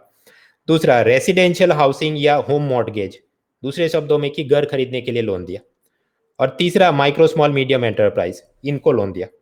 तो मतलब साल 2020 के अंदर ये तारीख से लेके ये तारीख तक अगर आपने 1, 2 और 3 क्षेत्रों में जितना लोन दिया है उसको आप अपने डिपॉजिट के अंदर से माइनस कर दो फॉर द नेक्स्ट 5 ईयर्स, तो उस हिसाब से आपने सीआरआर कम मानना होगा। सो सपोज ये एसबीआई ने ये 3 सेक्टर मतलब vehicle loans, house loans and micro small medium enterprise में कुल मिलाकर 10 करोड़ दिए हैं, तो उसका इम्प्लीकेशन क्या होगा? उसकी जो डिपॉजिट है उसमें से हम लोग गिनते थे okay 4% of that is to be counted in CRR, और एक तरफ लेना था, किसी को लोन में नहीं देना था। लेकिन अब से ये सीआरआर का 4% मतलब किसका? 100 करोड़ में से वो 10 करोड़ आप माइनस कर दो जो ऑलरेडी वो कहीं पर लोन में दे चुका है पहले, तो यानी कि 100 - 10 कितना होगा? 90। तो 90 करोड़ के ऊपर 4% सीआरआर रखो, मतलब पहले जो 4 करोड़ रखने पड़ते थे एक बाजू जो किसी को लोन नहीं दे पाते थे, अब आपने हार्डली 3.60 लाख करोड़ ही 3.60 करोड़ ही रखने होंगे, यानी कि 40 लाख रुपए आपके लोनेबल फंड्स में बढ़ गए, क्योंकि पहले आप 78 करोड़ रुपए लोन में घुमा सकते थे, अब 78.40 यानी 40 लाख और लोन में घुमा सकते हैं। और उस हिसाब से लोग ज्यादा लोन लेंगे और फिर multiplier effect, job creation, economy, वो सब कुछ हो सकता है। So that is what is said by RBI. तो मैक्सिमम क्या याद रखना है, जितना पैसा 2020 के सिलेक्टेड डेट के बीच में व्हीकल लोन, होम लोन्स और एमएसएमई को दिया गया, उतना बैंक वाले अपने डिपॉजिट से वो अमाउंट माइनस कर देंगे, और जो बाकी अमाउंट बचती है उसका 4% सीआरआर रखना है, तो उस हिसाब से उनके पास लोनेबल फंड थोड़े बढ़ जाएंगे और वो इकोनॉमी को मदद करेगा। So that much basic idea is more than sufficient. Original notification तो यहाँ पर आप पढ़ सकते हैं, बट वो सब की एनडीटीएल ऑफ 14 फरवरी से लेके 31 जनवरी and amount equivalent to incremental of this between 5 years of the tenure of loan whichever is earlier and this that, ये सब कुछ असल में हमको तैयार करने की जरूरत नहीं, बेसिक आइडिया समझ लिया वो बराबर है। हर बार कोई घड़ी खोल के देखने की जरूरत नहीं, वो अंदर गियर कैसे काम करता है वो भी दिखा रहा है, दैट सम 935 हैज डन, तो ओके 935 हुआ है, आगे बढ़ो, थोड़ा पढ़ो, आगे बढ़ो। वैसे तो आप मेरे पुराने स्टूडेंट है तो आपको ये पता ही होगा कि एक टॉपिक में घुस नहीं जाना चाहिए, थोड़ा पढ़ के आगे बढ़ जाना चाहिए, क्योंकि अगर यूपीएससी वाले चाहे तो वो लेडी श्री राम और आईआईएम अहमदाबाद वाले ही सॉल्व कर सके ऐसे कुछ क्वेश्चन पूछ सकते हैं, बट वो पूछेंगे नहीं, क्योंकि फिर स्मॉल टाउन स्मॉल कॉलेजेस से आने वाले लोगों का इक्विवेलेंट चांस रहेगा नहीं, particularly those who do not have access 24/7 to internet and English newspaper। और अब ये कोरोना वायरस का लॉकडाउन जो चलेगा तो ऑब्वियसली जो छोटे गांव शहरों में रहते हैं उनका क्या। So therefore UPSC examiners they are bright and intelligent, वो दया भाव भी रखते हैं। सो अंडरस्टैंड द मोटिव और उस हिसाब से आगे बढ़िए नेक्स्ट टॉपिक में। द हिंदू तो पागल ही हो जाएगा, क्योंकि उसको तो 21 दिनों तक न्यूज़पेपर चलेगा नहीं, तो डिजिटल में जितना गंद मचाना है वो मचाता रहेगा, और उसको देखकर ये जितने भी करंट अफेयर्स वाले वो भी गंद मचाते रहेंगे। But you have to use the time wisely. एक प्रकार से आपको लाइफ लाइन मिली है, हर एक सिलेबस को बराबर से तैयार करिए, बट एक में घुस मत जाओ, ठीक। That is all you keep in mind. Understand the basic motive and move to the next topic. उसके बाद का नेक्स्ट टॉपिक था this repo thing and other things. आराम से देख लेते हैं। रेपो रेट आप जानते हैं, आरबीआई अपने क्लाइंट को शॉर्ट टर्म के लिए लोन देता है और सामने गवर्नमेंट सिक्योरिटी गिरवे रखवाता है, दैट इज रेपो रेट। और रेपो रेट वो आरबीआई का पॉलिसी रेट है, उसको कम ज्यादा करके इन्फ्लेशन डिफ्लेशन से हम लोग लड़ते थे। Now just to recollect the things, वैसे आपको पता ही है, suppose State Bank of India को शॉर्ट टर्म में आरबीआई से लोन लेना है, तो वो अपने 100 करोड़ के गवर्नमेंट सिक्योरिटी आरबीआई को सेल करता है, और साथ ही साथ एक रीपर्चेज एग्रीमेंट भी साइन करता है कि मैं यही वाली चीज आपसे वापस ऊंची कीमत में, हायर प्राइस में खरीद लूंगा। एंड सपोज ऑन 14 जनवरी वापस वो वही चीज अपने ये government security reserve bank of India से 105 करोड़ 15 लाख रुपए में खरीद लेते। तो यानी आरबीआई ने सस्ते में खरीदा, महंगे में बेचा, ऐसा कुछ सीन बन गया। तो आरबीआई का प्रॉफिट क्या है, 105.15 माइनस 100 करोड़ में खरीदा था, divided by 100 crore and times 100, ताकि परसेंटेज में जवाब मिले, तो वो हो गया 5.15%, जो कि हमारा रेपो रेट है। अगर स्टेट बैंक ऑफ इंडिया ये खरीदने नहीं आता तो आरबीआई वाले ये वाली चीज किसी और को बेच देते या अपने पास रखते, तो उसमें गवर्नमेंट उसको इंटरेस्ट पे करती। So what is RBI, what is RBI repo rate. Repo rate मतलब ट्रेडिशनल जो शॉर्ट टर्म लोन दिए जाते थे अपने सभी क्लाइंट को, उसका टेन्योर या समय काल या अवधि कितनी रहती थी, ओवरनाइट से लेकर 14 दिन तक। अब आरबीआई को एक नया इच्छा हो गई कि हम लोग एक लॉन्ग टर्म रेपो ऑपरेशन यानी एलटीआरओ करते हैं, दीर्घ अवधि के लिए रेपो ऋण दिए जाएंगे। यानी ये अप टू 14 डेज नहीं, 1 साल 3 साल के लिए आप ऐसा गिरवे रख के जाओ अपनी गवर्नमेंट सिक्योरिटी और हम आपको पैसा देते हैं, ऐसा सभी क्लाइंट को बोलते हैं। सो that is the long term repo operation. उसमें इंटरेस्ट कितना पे करना होगा, suppose State Bank of India खरीद के जाती है तो इंटरेस्ट कितना, इधर भी 5.15% ही लगेगा, जो ट्रेडिशनल रेपो रेट का है वही। लेकिन समझिए आपकी 3 साल के लिए ले रहे हैं, तो उस पर ब्याज कितना लगेगा, 5.15 ओनली, बट वो चक्रवृद्धि या कंपाउंड ब्याज के ऊपर भी ब्याज लगेगा, उतना पे करना होगा। ये कहाँ से बोरो करना है, आरबीआई के ई कुबेर प्लेटफॉर्म से इसको काम कर सकते हैं, दोनों जगह। ये ट्रेडिशनल रेपो वाली चीज अराउंड 2002 में लॉन्च हुई थी, और ये लॉन्ग टर्म रेपो ऑपरेशन है, ये तो 2020 फरवरी में उनकी इच्छा होगी कि ऐसा हम करेंगे। तो टोटल उनका प्लान ऐसा है कुछ कि 1 लाख करोड़ रुपए लॉन्ग टर्म रेपो ऑपरेशन के नाम पे सब क्लाइंट्स को हम लोग देंगे, 1 साल और 3 साल के लिए, so that the banks have that money for a longer period of time. ज्यादा समय के लिए होंगे तो वो किसी को लोन में घुमाएंगे, तो पूरी लोन थोड़े सस्ते हो जाए और जीडीपी ग्रोथ में और बढ़ोतरी हो सके। So that is the idea. तो लॉन्ग टर्म रेपो ऑपरेशन क्या है, सिंपली उसका interest rate same to same repo जितना ही है, बट रादर देन 14 डेज की मैक्सिमम लिमिट की जगह वो 1 साल के हो सकते हैं या 3 साल के हो सकते हैं। सो दैट इज सफिशिएंट। फिर उसके बाद ये repo rate is meant for short term, तो फिर इसको तो ये तो लॉन्ग टर्म है, तो उसको लॉन्ग टर्म वाली चीज को रेपो क्यों बोल सकते हैं, वगैरह वगैरह। ये सब आपको अगर ऐसा लगे ये तमाशा क्यों चल रहा है, तो ये आरबीआई की वेबसाइट है, वहां पर जाकर आप सजेस्ट कर सकते हैं कि ऐसा क्यों है भाई। बट वो जब तक सिस्टम रिफॉर्म नहीं करे, जो पढ़ना है वही पढ़ना है। तो unnecessarily why this why that वो सबसे बचना चाहिए। सिंपली प्रिपेयर, ये एक शॉर्ट नोट है, ऐसी कोई बहुत महान चीज नहीं है, जैसे कि आर्टिकल 370 रिमूव कर दिया कि हम अपना दिल पसीजा, ऐसा क्यों है। थोड़ा पढ़ो, आगे बढ़ो। सो on page 8 you simply write long term repo operation. तो उसका टेन्योर हमको याद रखना है क्या है, 1 ईयर के कुछ हैं, कुछ 3 ईयर के।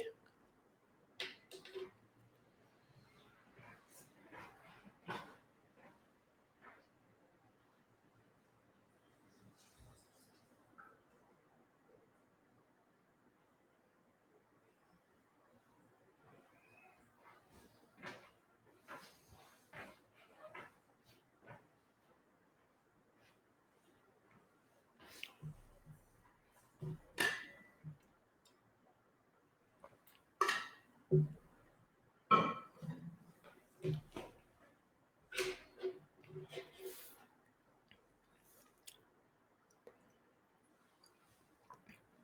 Arsh, Gaurav, Jigar and others dissident, Karan, Anurag, Madhurya. इधर से एक दो जरा सवाल भी सॉल्व कर लेते हैं.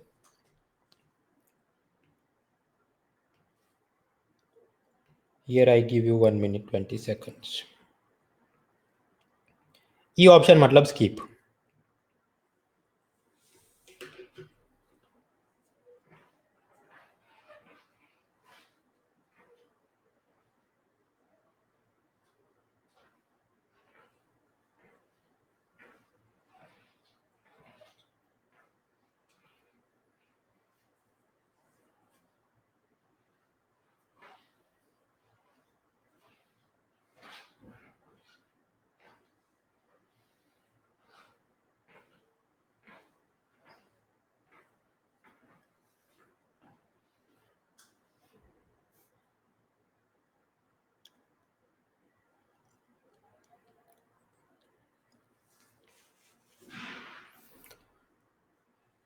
So Arjun Singh, Sanjeev Kumar, Gurpreet, Yogita, Babar, Himanshu, Vikas, Diksha, Yatin, Vijay, Akash Parmar, Jayraj Singh, Radhakrishnan, Praveen, Suhas, Tulika, Aman, Karanveer, Amit, Rajan, Rajat, Sahil, Vishal, Kiran, anonymous user, Saksham, Vineet, Rohit, Amit, Darshan, Anoop, Shivani, Sahil, Shubhankar, Yograj, Avinash,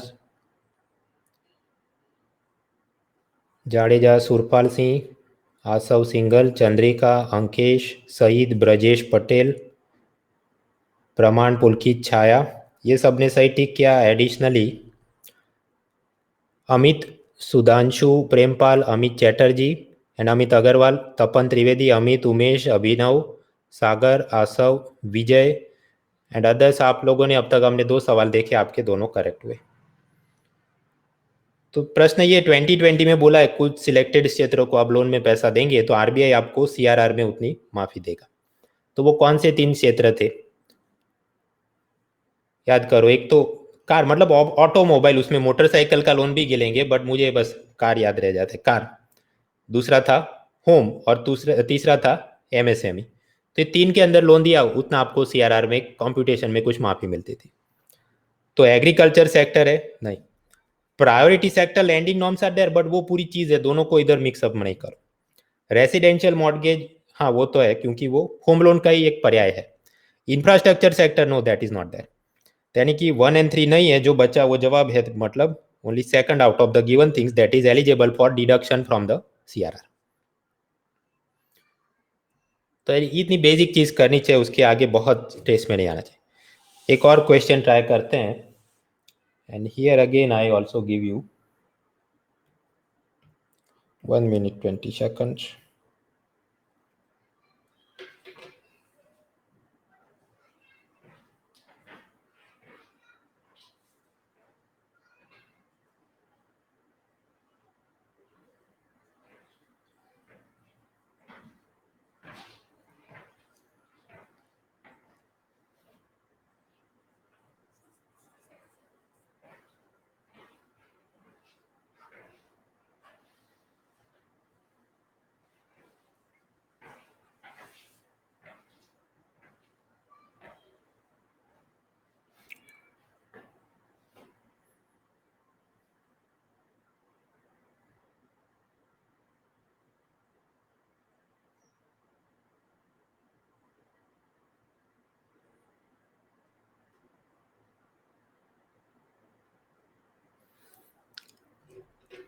Shivendra, Varun, Hemant, Vikramjit, Sudhanshu, Shalu, Rizwan, Anupam, Nilesh, Abhilasha, Sanhita, Aastha, Himanshu, Vindhya, Ankit, Chintan, Yashjeet, Shivappa, Karan, team,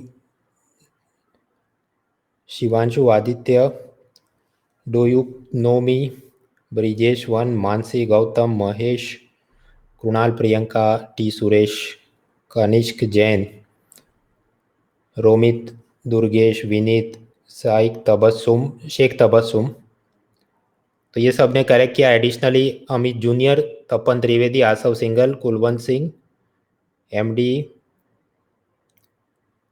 Suhas user, Anurag, Bhargava, Radhakrishnan. अब तक हमने 3 एमसीक्यू देखे और इन लोगों ने तीनों के तीनों सही करे। ये यहाँ पर अराउंड 57% लोगों ने क्लिक किया है कि सी ऑप्शन है। तो गब्बर सिंह जो अपने आदमियों को बोलता है after they return from the defeat with the Amitabh Bachchan and Dharmendra, धिक्कार है। धिक्कार इसलिए कि स्टेटमेंट का डायरेक्टिव वर्ड क्या है? You have to find incorrect statement मित्रों। Find incorrect statement about LTRO क्या है? LTRO are conducted in dollar denomination. नहीं, वो तो रुपये में ही लोन उसको 1 लाख करोड़ घुमाने हैं ताकि भारत की इकोनॉमी में ग्रोथ आए। LTRO loans are cheaper by 25 basis point than traditional repo। नहीं, सेम टू सेम परसेंटेज लगेगा। वो आरबीआई के ई पैसा पोर्टल से चलेंगे? नहीं भाई, वो आरबीआई के ई पोर्टल से ही चलेंगे, ई कुबेर पोर्टल से ही। So that means wrong options are 3, 1, 2 and 4। So answer is B, only 1, 2 and 4 is the right thing that is asked. ये बात सही है कि तीसरा वाक्य सही है कि loan tenure is 1 year and 3 years, but वो अपना जवाब इसलिए नहीं है because we are asked to find the wrong statement. और मैंने आपको भी यही बात आगे भी बताई।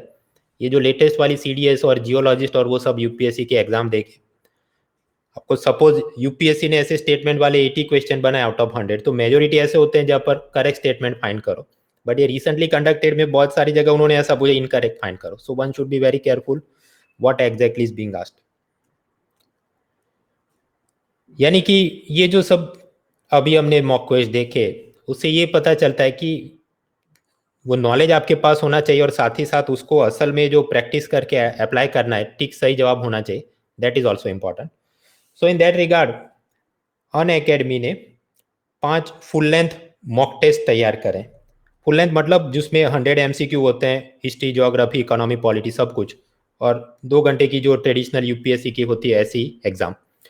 वो क्वेश्चन पेपर हिंदी में भी है और इंग्लिश में भी है, और वो फ्री में ही है टेस्ट। ये 29 मार्च वाले रविवार को है। उसके बाद 12 दिन बाद दूसरी टेस्ट होगी, and like that it will go for 5 times. और ये टेस्ट खत्म होने के बाद हिंदी में और इंग्लिश में उसके फ्री में लेक्चर भी होंगे, ये अलग अलग फैकल्टियों के द्वारा। They will explain to you ये वाला जवाब था, इसमें ये ध्यान रखना था।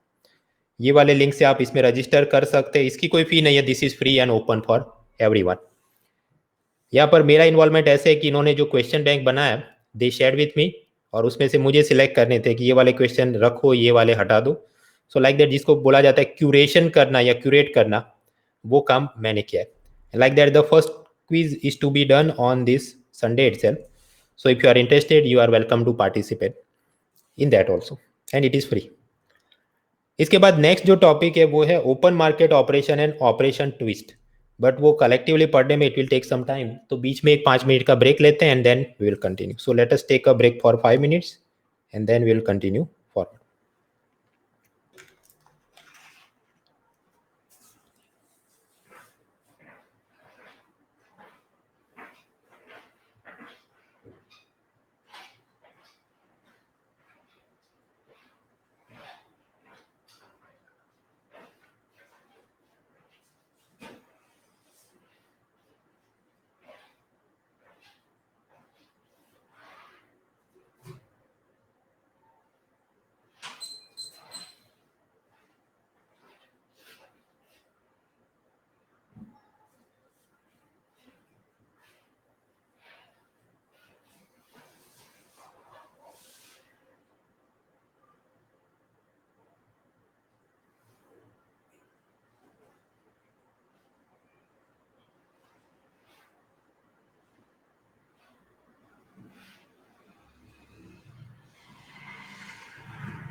तो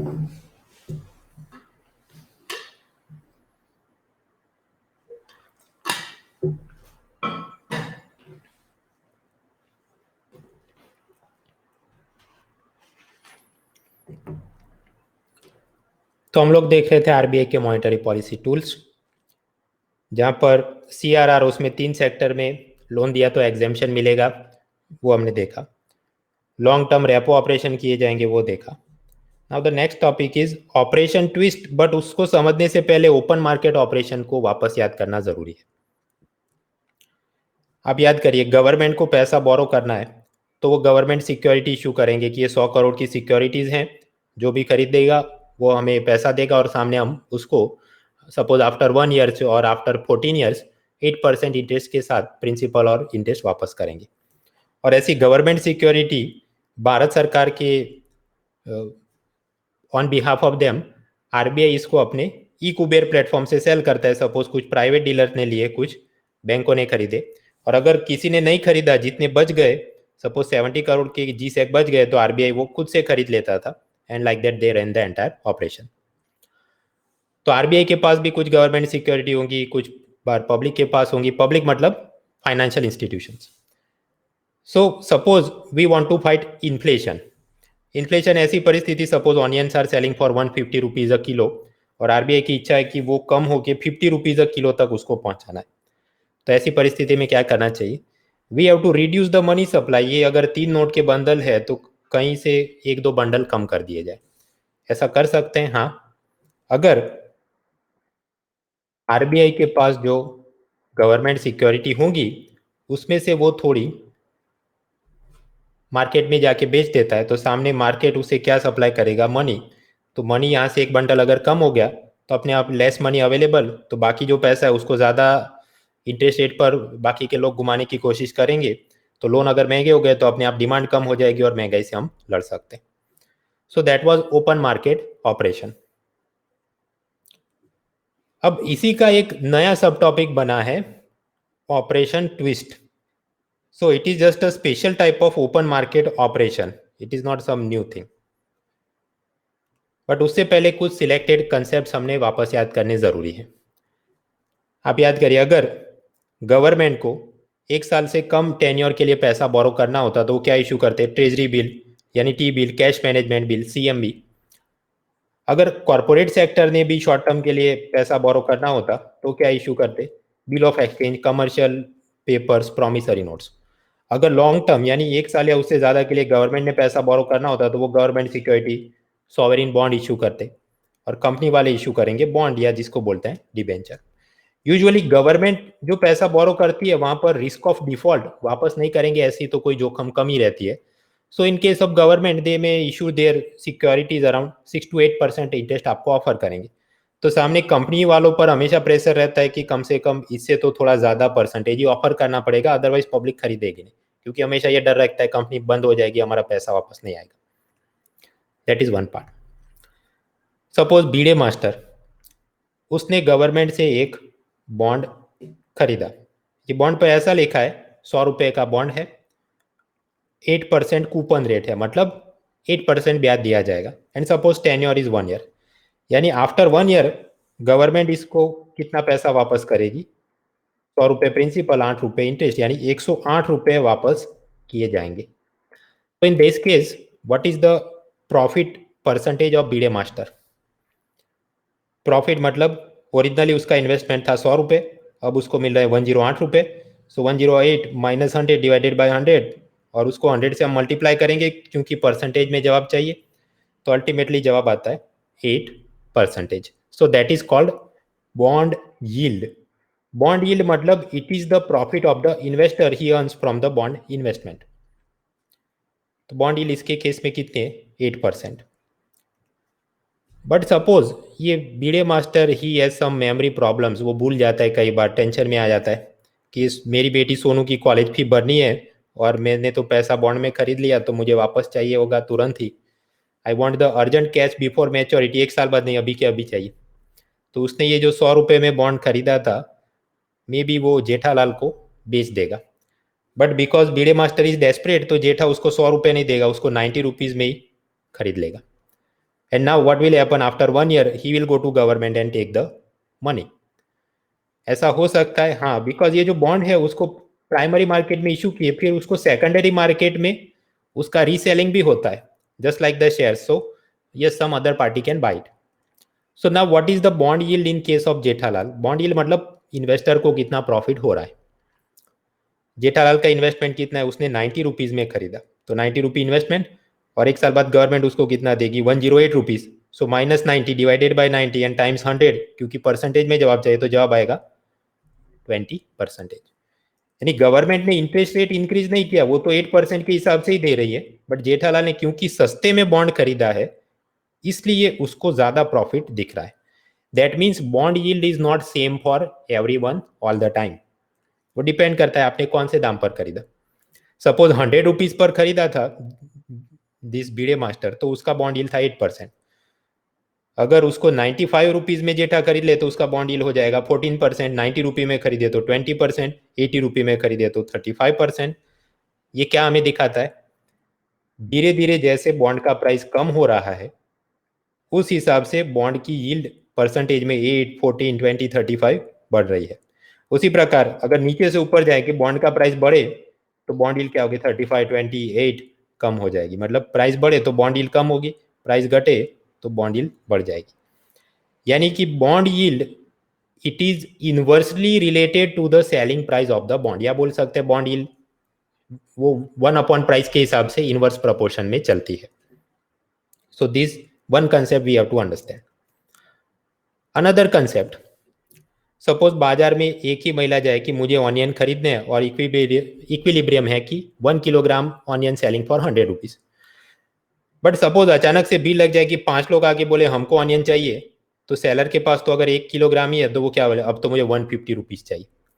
यानी कि अगर डिमांड बढ़ेगी पब्लिक की तो वो चीज का प्राइस बढ़ेगा. So the relationship between price and demand is what, directly proportional होता है. Now observe this left hand side scenario. Secondary market में सपोज एक ही बायर है Jethalal, I am the only buyer, and Bhide master हमने जाना कि उसको बेटी की कॉलेज की फी भरनी है, he is very eager to sell the bond. तो whatever price Jethalal is offering he will have to accept. तो मान लीजिए ये बोले कि मैं 90 रुपीज में खरीदूंगा, then our Bhide master has no option, ठीक है 90 रुपीज. यानी इधर जेठालाल की यील्ड क्या हो जाएगी, 20% यील्ड. बट सपोज ये सिनेरियो ए को हम लोग भूल जाएं और सिनेरियो बी में जाएं कि मार्केट में सिर्फ जेठालाल ने एक दूसरा नया बायर आ जाता है जिसका नाम है आरबीआई, और आरबीआई आके बोले Bhide master I am also interested to buy your bonds.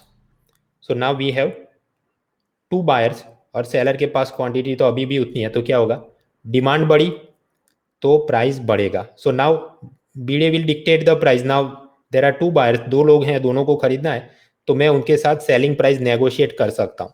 इसलिए मैं अब 90 रुपी नहीं, मैं बोलता हूँ मुझे 95 जो दोगा मैं उसको ही सेल करूंगा.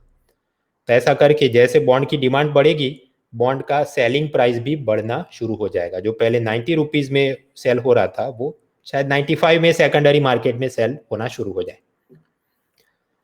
Now what will be the impact on the bond yield in this case. 100 रुपए में बॉन्ड खरीदा तो 8% यील्ड. 95 रुपीज में अगर बॉन्ड खरीदे जेठालाल तो 14% यील्ड आएगी. 90 रुपीज में वो खरीदता जो कि उसका ओरिजिनल प्लान था, तब उसको 20% यील्ड मिल सकती थी.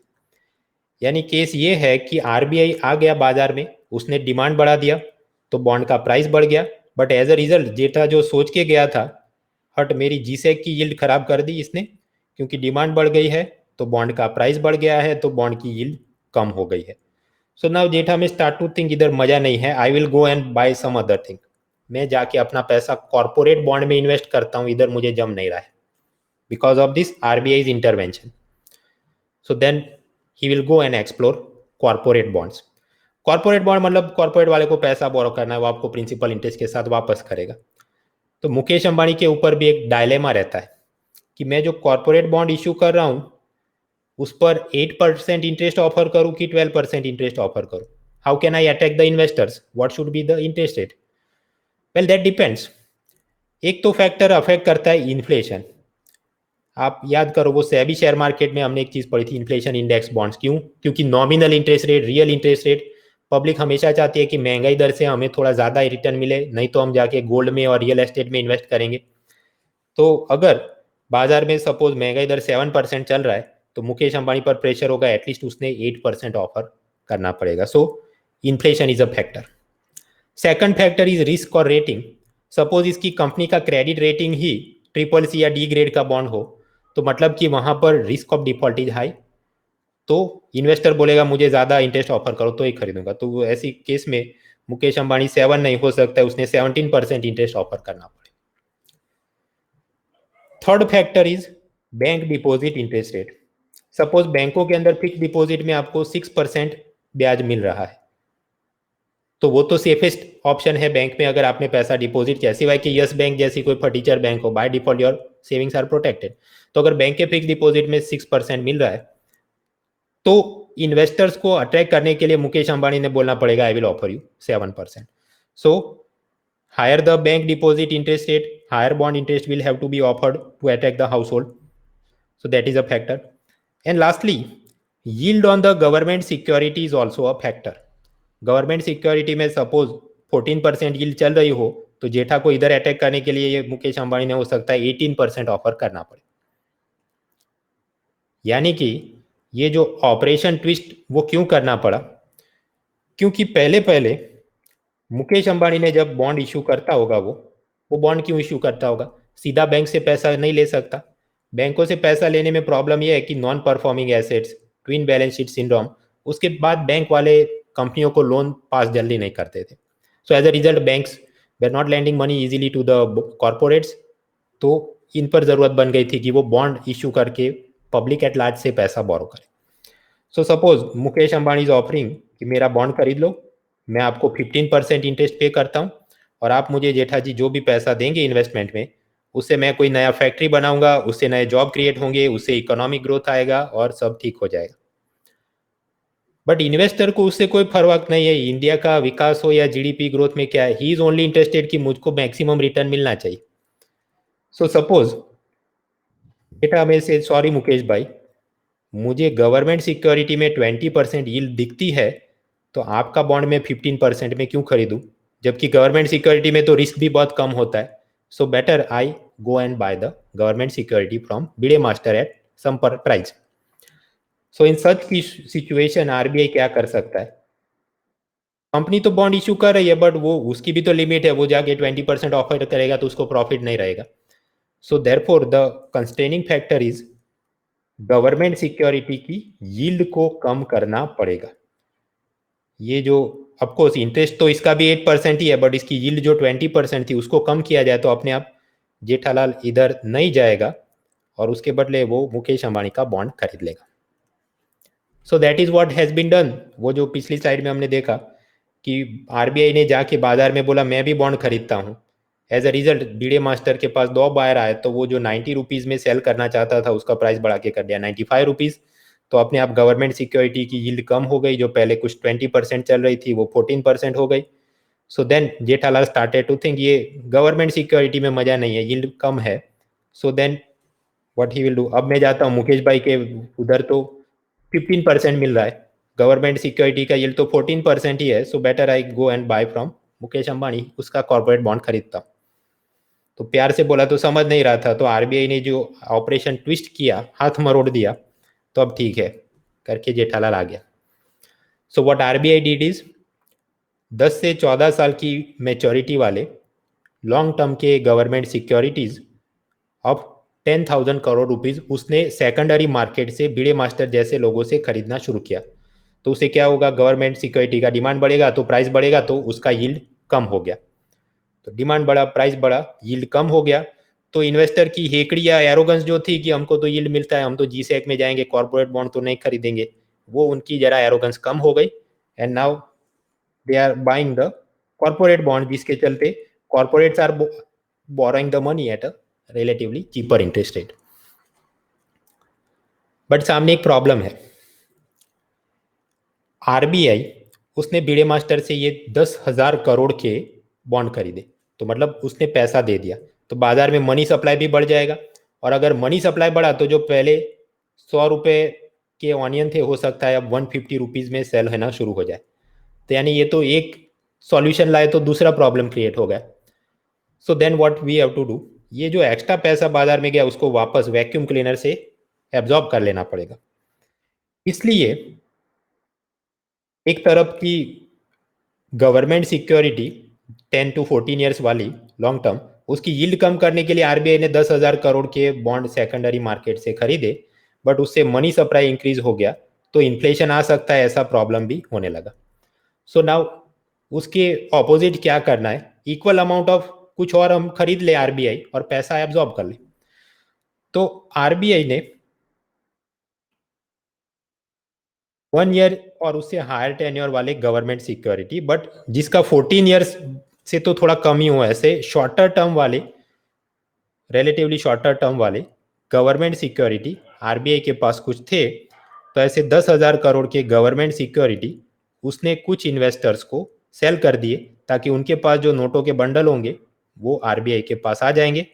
तो उससे फायदा क्या है, जो एक्स्ट्रा मनी सप्लाई इधर हमने 1 और 2 बंडल जनरेट किए थे, तो सामने आरबीआई ने अपने कुछ shorter term, relatively shorter term वाली गवर्नमेंट सिक्योरिटी सेल करी और मार्केट से 1 और 2 बंडल उठा लिए, ताकि net increase in the liquidity कितनी हो, जीरो, क्योंकि जितना बड़ा सामने उतना कम हो गया। सो जवाब जीरो आ गया, तो मनी सप्लाई बढ़ेगा और महंगाई दर बढ़ेगा, वो वाली प्रॉब्लम नहीं है।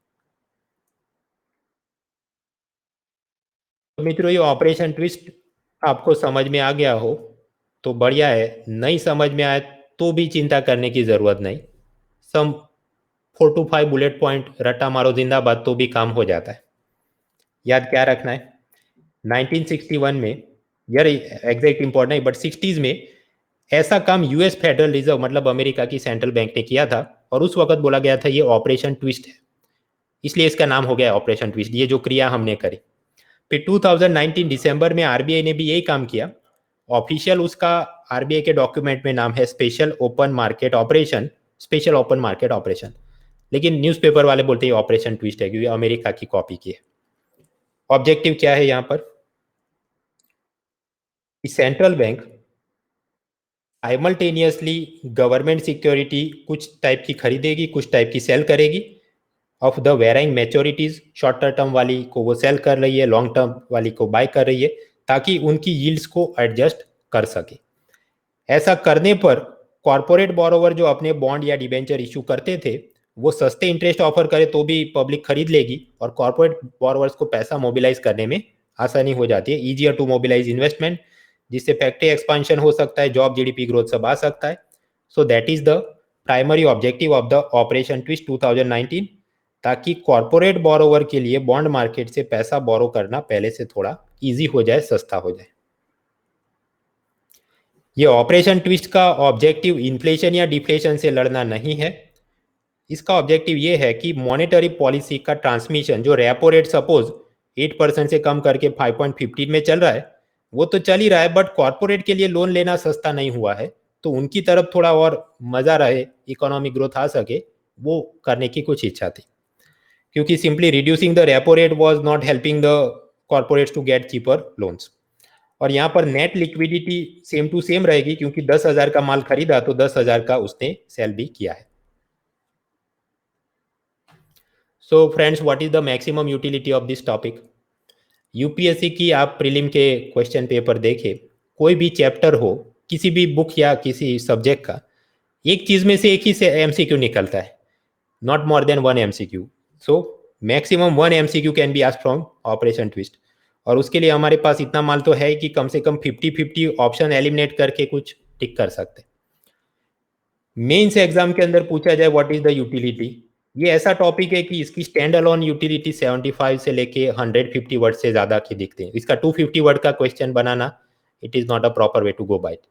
तो 150 वर्ड्स लिखने के लिए भी आपके पास कंटेंट है, ऐसा ऐसा किया था, फिर थोड़े और आगे पीछे के मुद्दे जोड़ सकते हो कि twin balance sheet syndrome, NPA की प्रॉब्लम थी, और आगे कैसे हम $5 ट्रिलियन इकोनॉमी बनाना है, तो ये मदद करेगा। So like that you can manage the things, so it is not like some rocket science. तो इसके आगे चल के 500 जात के what if and but why और ये बीरबल की खिचड़ी ऐसे पकेगी, कुछ काम है नहीं। यहाँ पर भी ये बॉन्ड यील्ड को एडजस्ट करने के लिए आगे चल के long term reverse repo rate operation भी हो रहे हैं, ताकि ज़्यादा टाइम के लिए उनके पास गवर्नमेंट सिक्योरिटी रहे और यील्ड में कुछ फर्क आए, बट वो पूरी चीज़ को चेज करने का मतलब नहीं। यहाँ पावर पॉइंट में आपको आसानी से समझ आए इसलिए मैंने easy to understand large figure रखे, जैसे 20%, 15%। असल जिंदगी में तो बहुत थोड़ा ही फर्क आता है यील्ड में, अराउंड 6.75 से सपोज 6.50 हुआ हो, but just understand the logic, exact figure याद करने की जरूरत है नहीं। इकोनॉमिक टाइम्स के अंदर जो लोग कॉलम लिखते हैं तो उनको सैलरी मिलती है कि हर हफ्ते सपोज आपने 4 कॉलम लिखने हैं, मिनिमम 300 वर्ड होने चाहिए, तो वो तो बॉल बाय बॉल कमेंट्री मारते रहेंगे, इससे ऐसा हुआ और ऐसा होना चाहिए था, और शॉर्ट टर्म वाला ये किया, उसके बदले लॉन्गर टर्म वाले में ये करना चाहिए था। उस पे से भी कुछ लोग बहुत ये इसने ऐसा क्यों बोला होगा करके लंबी लंबी क्वेरीज पूछते रहते हैं। भाई इसका कोई उपयोग नहीं है, जो काम का है पढ़ लिया, इससे ज्यादा डिफिकल्ट एमसीक्यू आए तो देन आइदर यू डू 50-50 और स्किप, और अगर इतना डिफिकल्ट आए तो फिर नेक्स्ट ईयर हम लोग आराम से और डिटेल में इसकी पीएचडी करेंगे। जब तक यूपीएससी पूछती नहीं इतना डिटेल में, अननेसेसरीली खुद से हमने आर्नोल्ड जितनी बॉडी बनाने की यहाँ पर जरूरत नहीं है।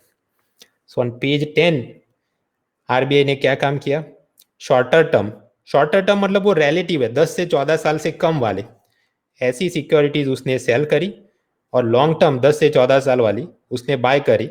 ऐसा करके उसने लिक्विडिटी सप्लाई को सेम टू सेम रखा, at the same time long term वाली जो थी उसकी यील्ड को कंट्रोल में कर दिया, एंड इट हेल्प। और ऐसा काम सबसे पहले कहाँ हुआ था, पीपल्स बैंक ऑफ चाइना ने नहीं किया था, यूएस फेडरल रिजर्व ने किया था।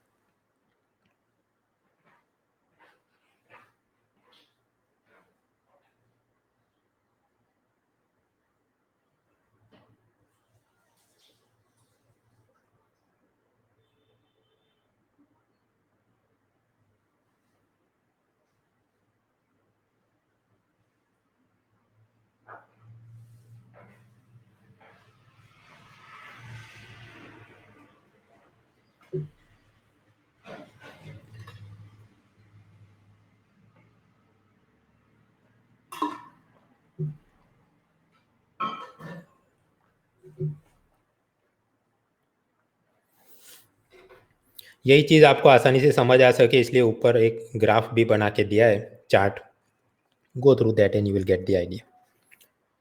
So this is done, Arjun, Madhav, Donald Trump, Arun, Atul and others. Okay, so open market operation और उसी का एक स्पेशल टाइप था ऑपरेशन ट्विस्ट हमने देखा। अभी हमने पढ़ा बॉन्ड यील्ड, उसके साथ जुड़े हुए दो सब टॉपिक हैं, yield inversion and negative yield.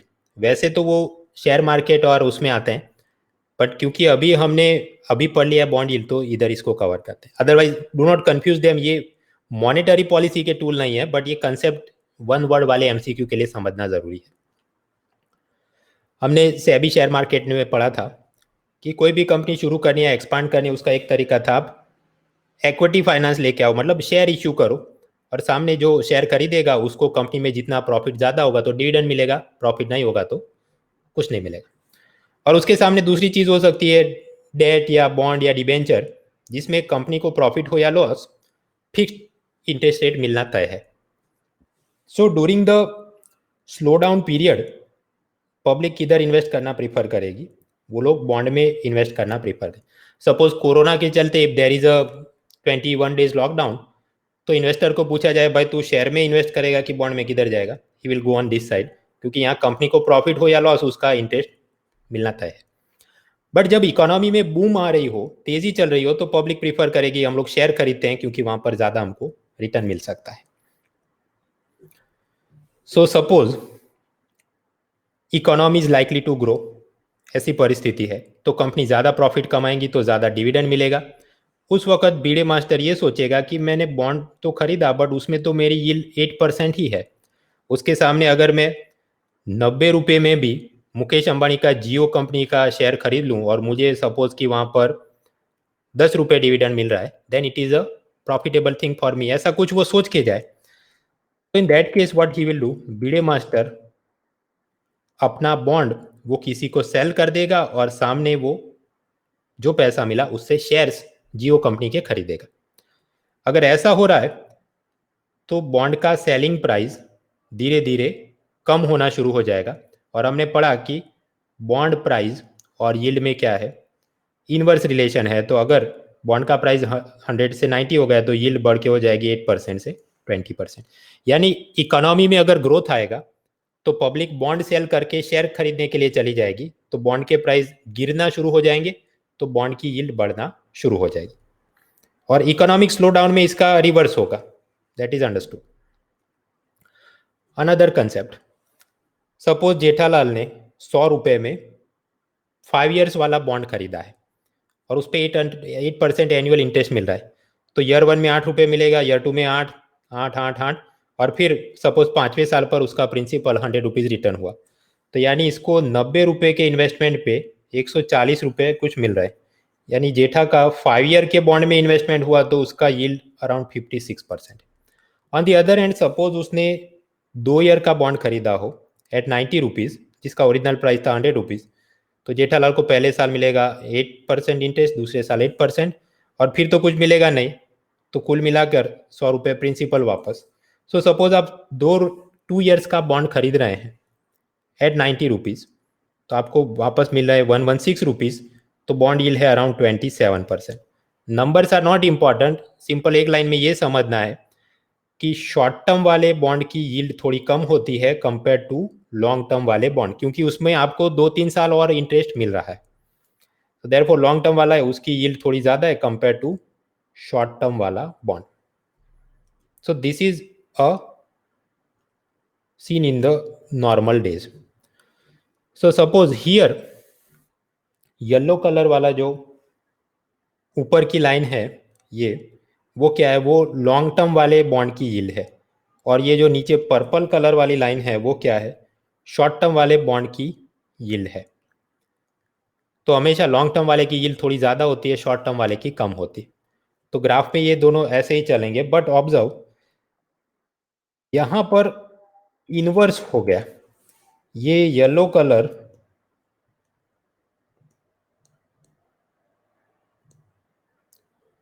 Colour उसकी लाइन नीचे आ रही है, और मतलब लॉन्ग टर्म वाले बॉन्ड की यील्ड कम हो रही है, और सामने ये पर्पल कलर यानी कि शॉर्ट टर्म वाले बॉन्ड की यील्ड ऊपर जा रही है। So normally yield on short term bond is lower than long term bond, but यहाँ ये हो रहा है कि yield on short term bond is greater than yield on long term bond. तो अगर ग्राफ में ऐसा हो जाए तो हम बोलते हैं कि बॉन्ड यील्ड इन्वर्ट हो चुकी है, उल्टा हो गया ये। तो ऐसा कब हो सकता है, जब इकोनॉमी में रिसेशन आने वाला हो, तो ये उसका एक लक्षण है। जैसे सर्दी खांसी कोरोना का लक्षण हो सकता है, ये inverted yield curve it hints that economic recession is coming. Recession क्या है, हमने फोर्थ पिलर में देखा था, negative economic growth for minimum 6 months या मोर। ये अमेरिका की अपनी डेफिनेशन है। अब वो लोग ऐसा इसलिए मानते हैं क्योंकि 2007 में सब प्राइम क्राइसिस के बाद जो रिसेशन हुआ था, उससे पहले भी सीन ऐसा ही था कि लॉन्ग टर्म वाले की यील्ड कम हो गई और शॉर्ट टर्म वाले की यील्ड बढ़ गई थी। तो वहां से उनको पता चला कि ये तो सर्दी होती है तो कोरोना है, मतलब सिमिलरली ये इन्वर्टेड बॉन्ड यील्ड है, मतलब रिसेशन आने वाला है। So then what will happen, next time किसी को भी खांसी या सर्दी हो जाए, भले उसको कोरोना हो कि नहीं हो, एवरीवन विल थिंक ये कोरोना ही होने वाला है। सो इन 2019 अगेन यूएस गवर्नमेंट की जो ट्रेजरी उनके बिल बॉन्ड थे, उसमें इन्वर्टेड यील्ड दिखना शुरू हो गई। तो इन्वेस्टर को लगा कि बेशक वापस रिसेशन आने वाला है, तो इन्वेस्टर्स क्या करेंगे, रिसेशन आने वाला है मतलब कंपनियां प्रॉफिट नहीं करेंगी, तो कंपनियों के अगर शेयर्स में हम लोग पैसा इन्वेस्ट करेंगे तो हमें इच्छा के अनुसार डिविडेंड नहीं मिलेगा, because companies profit and dividend will decline. तो ऐसे सब डरे हुए इन्वेस्टर क्या करेंगे, अपने शेयर सेल कर देंगे, और फिर वो प्रीफर करेंगे कोई सेफ इंस्ट्रूमेंट में इन्वेस्ट करते हैं। सेफ इंस्ट्रूमेंट क्या हो सकता है, गोल्ड में इन्वेस्ट करेंगे। तो अचानक गोल्ड का भी डिमांड बढ़ गया, तो गोल्ड के भी प्राइस आपने लास्ट ईयर देखे होंगे थोड़े और बढ़ गए, फिर आगे चल के वापस अब गिर रहे हैं क्योंकि शेयर मार्केट में कुछ और नुकसान हो रहा है कोरोना के चलते। So to cover up those losses कुछ बड़े इन्वेस्टर अपना गोल्ड अब सेल करके कुछ और कर रहे हैं। बट ये जो खेल चलते रहते हैं द हिंदू वालों को, क्योंकि सैलरी मिलती है ऐसा सब लिखने के लिए, तो बहुत बार ये लिख चुके हैं।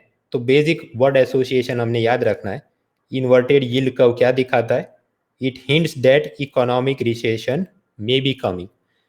कंपलसरी नहीं है कि ऐसा ही होगा, बट ये हो सकता है। It is just like everyone जिसको सर्दी खांसी हो रही वो कोरोना पेशेंट नहीं है, बट एवरी कोरोना पेशेंट उसको तो सर्दी खांसी हो ही रही।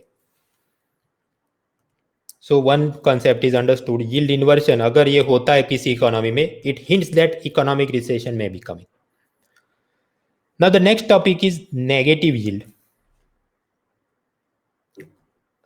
इटाली, ये रहा इटाली. आजू बाजू में देश कौन से हैं? ऑस्ट्रिया दिखता है, then Liechtenstein, Serbia and some others.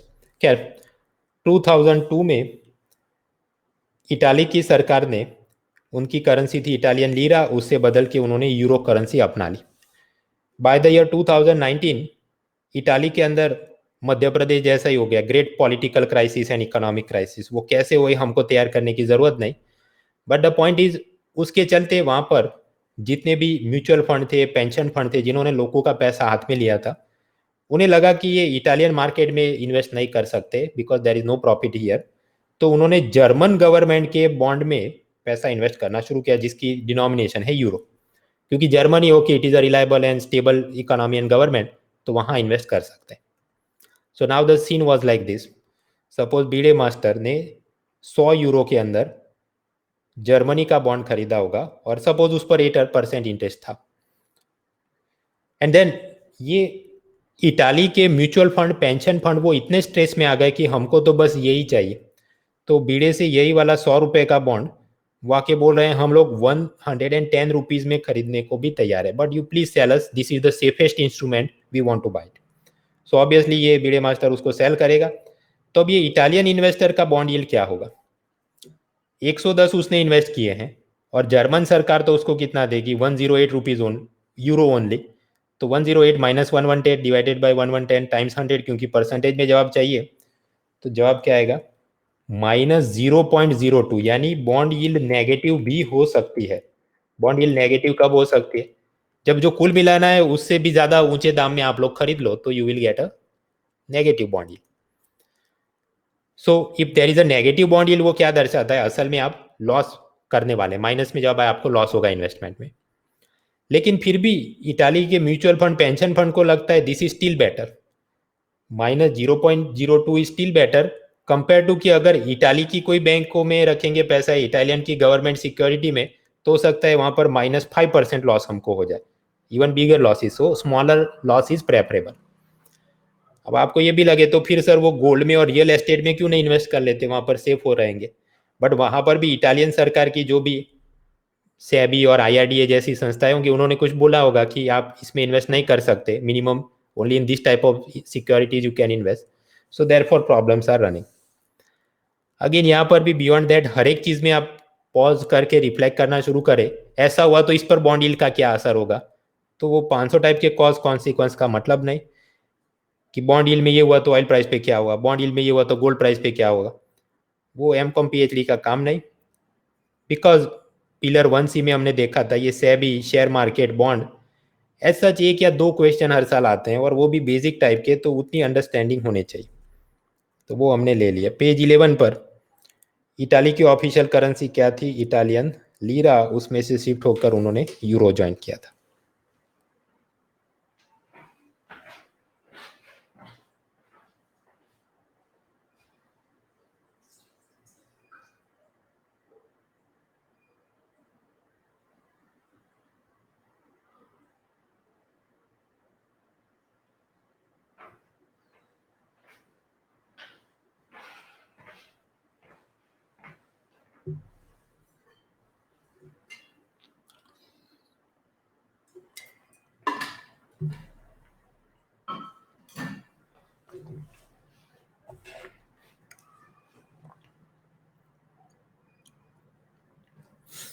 खंजर मतलब लोन या डेट इंस्ट्रूमेंट. उसके बाजू में सिक्योरिटीज का खोखा है, मतलब बॉन्ड की बात चल रही है. उसकी यील्ड गिर रही है. पिज्जा मतलब इटाली, और उसकी पब्लिक के सर की, मतलब वो एकदम शॉक में आ गए हैं कि क्या करें. सो that was the problem of negative bond yield. एक एमसीक्यू ट्राई करते हैं.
Okay, so question was about the operation twist. एक तो कंसेप्ट था बॉन्ड यील्ड, जैसे जैसे प्राइस बढ़ता है यील्ड कम होती है। दूसरा कंसेप्ट हमने पढ़ा कि यहाँ पर डिमांड बढ़ती है तो प्राइस बढ़ता है। तीसरा हमने पढ़ा कि पहले सिर्फ एक ही आदमी था खरीदने के लिए, तो 90 रुपीज़ में बॉन्ड सेल हो रहा था। आरबीआई पिक्चर में आ गई तो प्राइस बढ़ के हो गया 95%। As a result what happen that Jethalal जो पहले सोच रहा था मैं 90 रुपीज़ में खरीद लूँगा और मुझे 20% यील्ड मिलेगा, उसके बदले अब ये हो गया कि 95% मतलब यील्ड थोड़ा कम हो गया। And as a result now the problem with him is, original जो प्लान था कि इधर मैं जाके ये खरीदूंगा 20% में, उसके बदले यील्ड कम हो गई 14%, so he will go and buy the corporate bonds. इसलिए कॉर्पोरेट के लिए पैसा बोरो करना आसान हो गया। तो therefore out of the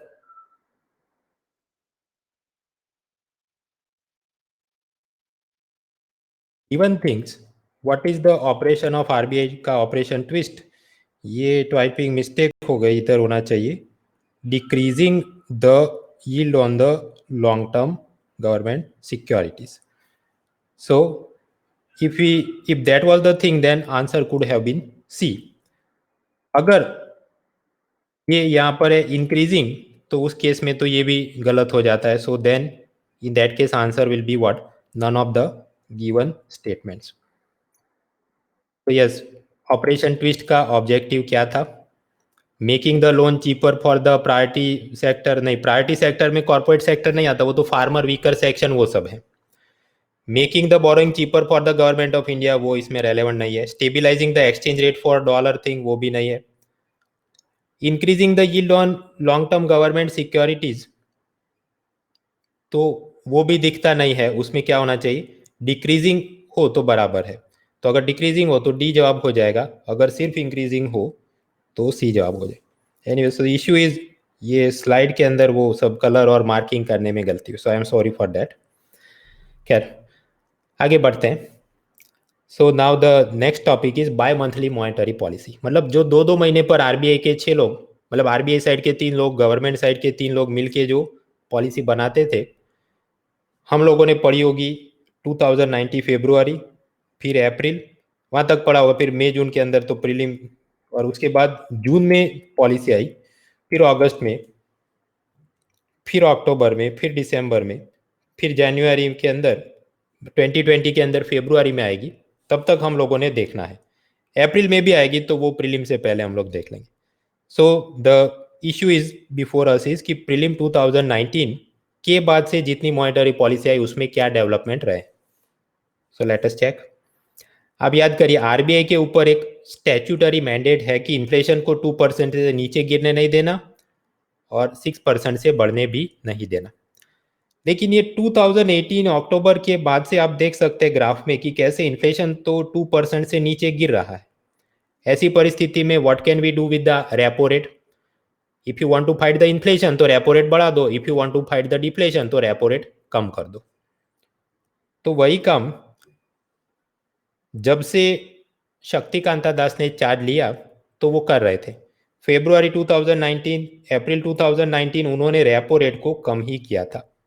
he kept cutting the repo rate क्योंकि उनको लगा कि डिफ्लेशन की परिस्थिति है which is not good for the economy, और हम पे ये स्ट्रेस है कि 2 to 6% में कंट्रोल करो, तो 2% से नीचे गिरने नहीं देना इन्फ्लेशन को। सो like that he was decreasing the repo rate. उसके बाद जून 2019 में मतलब यहां पर उसने क्या किया, वापस जब मीटिंग होती है वापस उन्होंने 25 बेसिस पॉइंट रेपो रेट को कट करवाया, क्योंकि उन्हें लगा कि इन्फ्लेशन कंट्रोल में है, तो अगर रेपो रेट थोड़ा कट करेंगे तो डिमांड, मैन्युफैक्चरिंग, जीडीपी ग्रोथ आ सकता है। क्योंकि आरबीआई को mandate, primary mandate is this, 2 to 6% में इन्फ्लेशन को कंट्रोल करो। अगर कंट्रोल में रहता है तो फिर ऐसा फाइन ट्यून करो ताकि इकोनॉमिक ग्रोथ में मदद मिले। सो इन्फ्लेशन उसको लगा कंट्रोल में अब, तो हम रेपो रेट को कट करते हैं ताकि लोन सस्ते हो जाए, लोग ज़्यादा खरीदारी करें वगैरह। और उन्होंने मॉनेटरी पॉलिसी के स्टांस को न्यूट्रल से चेंज करके अकोमोडेटिव कर दिया। अकोमोडेटिव स्टांस आप समझते हैं, उसका मतलब कि नेक्स्ट जो मीटिंग होगी उसमें रेपो रेट को या कम करेंगे या अनचेंज करेंगे, बट इंक्रीज करने का तो सवाल ही पैदा नहीं होता है। सो देन जून के बाद वो मिलते हैं अगस्त में। अगस्त की जो मॉनेटरी पॉलिसी बनी उसमें खास बात यह है कि उन्होंने डायरेक्टली 35 बेसिस पॉइंट कट कर दिए। अब तक की आरबीआई की हिस्ट्री में ऐसा हुआ है 5%, 10%, 25%, मतलब 0.25% के रेट पर वो कम करते थे। अचानक से ही 35 बेसिस पॉइंट मतलब 0.35% कम करना, ये तो पहली बार ही इतना बड़ा उन्होंने झटका लगाया। But again his justification was that inflation control में है तो रेपो रेट को कट करते हैं तो डिमांड, मैन्युफैक्चरिंग सब को मदद मिले। और स्टांस भी अकोमोडेटिव रखा ताकि नेक्स्ट मीटिंग में हम लोग या तो रेपो रेट और कम करेंगे या अनचेंज करेंगे, बट इंक्रीज तो नहीं ही करेंगे। So that happen. उसके बाद अक्टूबर में वापस मीटिंग मिलती है, तब जाकर उन्होंने वापस और 25 बेसिस पॉइंट कम किया। तो अल्टीमेटली रेपो रेट कितना है, 5.15। उतने उसके बाद जो दिसंबर और फरवरी 2020 में मीटिंग होगी वहां पर वो रेपो रेट चेंज नहीं करते। So this is the present number going on, 5.15%। और आप जानते हैं पॉलिसी कॉरिडोर 25 बेसिस पॉइंट है, मतलब 5.15 में से आप 0.25% माइनस करो तो आपको रेपो रेट मिलता है 490। और सामने 515 में अगर 0.25% प्लस करो तो आपको एमएसएफ मिलता है, that is 540। So on page 12 ये जो अगस्त की पॉलिसी बनी, कुछ मंथ वाइज हमने याद नहीं करनी, बट कुछ बड़ी बातें याद होनी चाहिए कि मैक्सिमम वन टाइम में कितना बड़ा कट किया गया। सो that is 35 basis point. Usually 10 basis, 25 basis point से।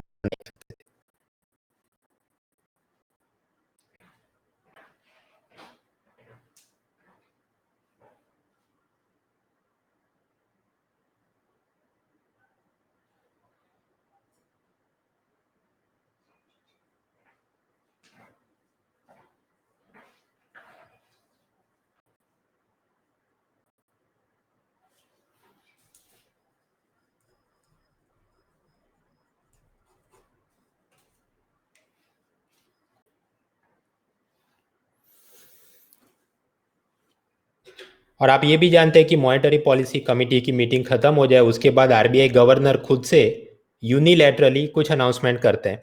फॉर एग्जांपल आरबीआई की नेफ्ट विंडो अब से 24/7 खुली रखेंगे वगैरह वगैरह। तो those type of announcements are given in the monthly updates। Sir तो हमने अक्टूबर तक देख लिया कि अक्टूबर में रेपो रेट कम करके 515 किया था। उसके बाद 2 महीने बाद दिसंबर में मीटिंग होती है और उसके 2 महीने बाद फरवरी में मीटिंग होती है। उसमें क्या अपडेट्स आए? अपडेट्स में आप जानते हैं कि अक्टूबर के बाद से अब ऑनियन के प्राइस बहुत ज़्यादा बढ़ गए थे, ऑलमोस्ट लाइक 100 रुपीज़ पर केजी से भी ऊपर बढ़ गया। And similar inflation was seen in the other commodities also. तो एक बार जो आरबीआई पे टारगेट था कि 2 to 6% में आप कंट्रोल में करो, बट यहाँ इन्फ्लेशन तो पता चला कि 7% को भी क्रॉस कर रहा है। तो अगर ये टारगेट ब्रीच हो जाए तो क्या करना चाहिए? रेपो रेट को और बढ़ाओ ताकि लोन और महंगे हो जाए तो पब्लिक कम खरीदारी करे और इन्फ्लेशन कंट्रोल में आ जाए। लेकिन शक्ति कांता दास की समिति को यह भी लगा कि अगर हम रेपो इंक्रीज करेंगे तो अपने जीडीपी ग्रोथ को और खराब असर होगी, बिकॉज ऑलरेडी जीडीपी ग्रोथ कम होके 5% के आसपास खेल रहा था। So if you increase the repo rate, loan और महंगे हो जाएंगे, कोई खरीदारी नहीं करेगा तो slow down and those problems will come. तो मतलब कुछ भी नहीं करते, बैठ के बस let us wait and watch. So in the latest 2 policies, दिसंबर वाली में no change, February 2020 no change.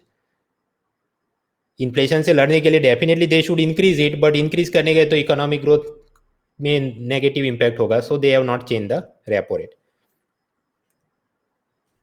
तो आपको पेज 12 में एक ग्राफ है, वहाँ काम ये करना है, एक ऐसी हॉरिजॉन्टल लाइन अक्टूबर के बाद से थोड़ी बना दो, जो बहुत ज़्यादा नहीं, इधर फरवरी तक पहुँचे। मतलब एक पॉइंट यहाँ प्लॉट करो और एक पॉइंट यहाँ पर प्लॉट करो, और दोनों जगह पर लिख दो 5.15, 5.15। तो यानी कि लास्ट 2 पॉलिसी में कोई चेंजेस नहीं हुए। और उसके बाद पेज 13 में जाइए, वहाँ पर दिसंबर की पॉलिसी है, वहाँ पर नंबर लिख दो कि रेपो रेट क्या है 5.15, and the stance is what, accommodative. यानी नेक्स्ट टाइम मिलेंगे तो उसको सेम टू सेम रखेंगे या रिवर्स गियर, मतलब और कम कर देंगे रेपो रेट को। और ये इन्फ्लेशन अचानक से 7% की रेंज में क्यों आ गया, उसके कारण भी नीचे दिए हैं। अनसीजनल रेन के चलते onion and other vegetable became expensive. बहुत सारे स्टेट के अंदर इलेक्ट्रिसिटी के प्राइस भी इलेक्ट्रिसिटी कंपनियों ने बढ़ा दिए थे, वगैरह वगैरह।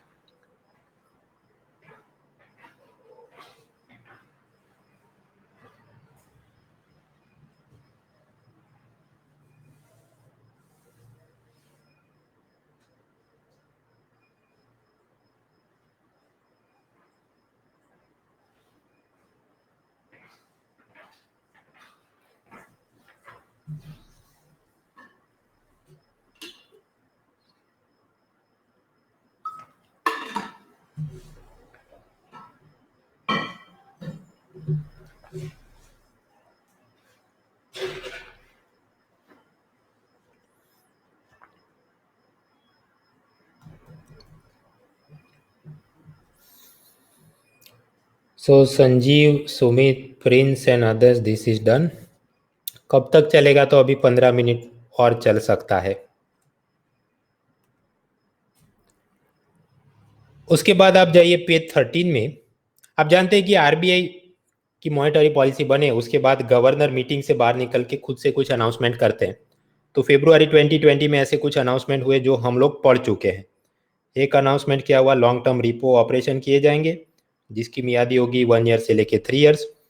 और दूसरा नई बात ये हुई कि सीआरआर में एग्जेम्पशन दिया जाएगा अगर ऑटोमोबाइल, हाउसिंग या एमएसएमई सेक्टर को लोन दिया जा रहा है। सो अपडेट दोस 2 थिंग्स।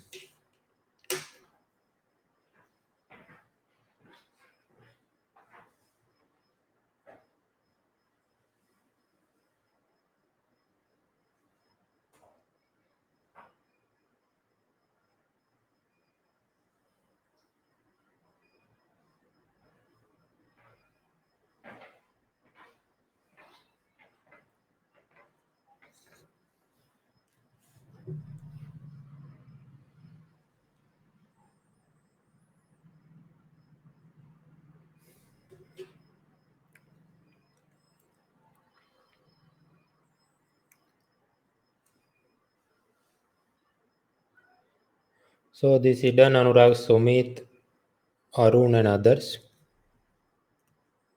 आगे बढ़ते हैं। तो ऊपर तो आरबीआई का रेपो रेट कौन डिसाइड करता है? Monetary policy committee. उसमें 3 RBI side, 3 government side, majority voting से तय करते हैं what should be our repo rate और पॉलिसी रेट। लेकिन वो नीचे रिफ्लेक्ट होके आएगा कि नहीं, whether the bank loans will become cheaper और नॉट।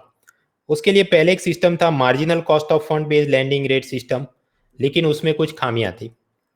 तो ऊपर भले आरबीआई अपना रेपो रेट कम कर दे, ये नीचे लोन सस्ते होते नहीं थे। इसलिए आरबीआई की एक जनक राज कमेटी ने बोला कि एक्सटर्नल बेंचमार्क रेट सिस्टम लगाते हैं। ओरिजिनल प्लान था 1 अप्रैल 2019 से उसको इम्प्लीमेंट करना था, बट बैंक वाले बहानेबाजी कर रहे थे, हमारे ऑनलाइन सिस्टम रेडी नहीं है वगैरह। बट ये इकोनॉमी में स्लो डाउन इतना आ गया तो आरबीआई को लगा कि हमने तो रेपो रेट सस्ते किए बट नीचे कुछ हो नहीं रहा। सो देन फ्रॉम 1 अक्टूबर 2019, मतलब गांधी जयंती से एक दिन पहले, आरबीआई ने बोल दिया कंपल्सरीली अब से तो यही करना होगा। अगर कोई भी पर्सनल लोन दिया जाए, पर्सनल लोन मतलब सडन कोई इमरजेंसी आ गई उसके लिए आप लोन में पैसा लेते हैं, मेडिकल इमरजेंसी, कुछ शादी ब्याह का काम है ऐसा। सेकंड, जो भी रिटेल लोन दिए जाए, मतलब home loan, vehicle loan, electronics खरीदने के लिए लोन दिए गए वगैरह। थर्ड, माइक्रो स्मॉल एंटरप्राइज को जो लोन दिए जाए। एंड फोर्थ, 1 अप्रैल 2020 के से मीडियम एंटरप्राइज को जो लोन दिए जाए। इन सभी के अंदर what will be the loan interest rate for the borrower? System लागू होगा एक्सटर्नल बेंचमार्क रेट। सपोज आपने इससे पहले कोई लोन ले लिया था और आपने ये सिस्टम में मूव करना है, तो पुराने बोरोवर भी अपने रिस्पेक्टिव बैंक में जाकर उसकी एप्लीकेशन डालेंगे और थोड़ी फीस भरनी होगी और वो नए सिस्टम में शिफ्ट हो सकते हैं। So what is this new system called external benchmark?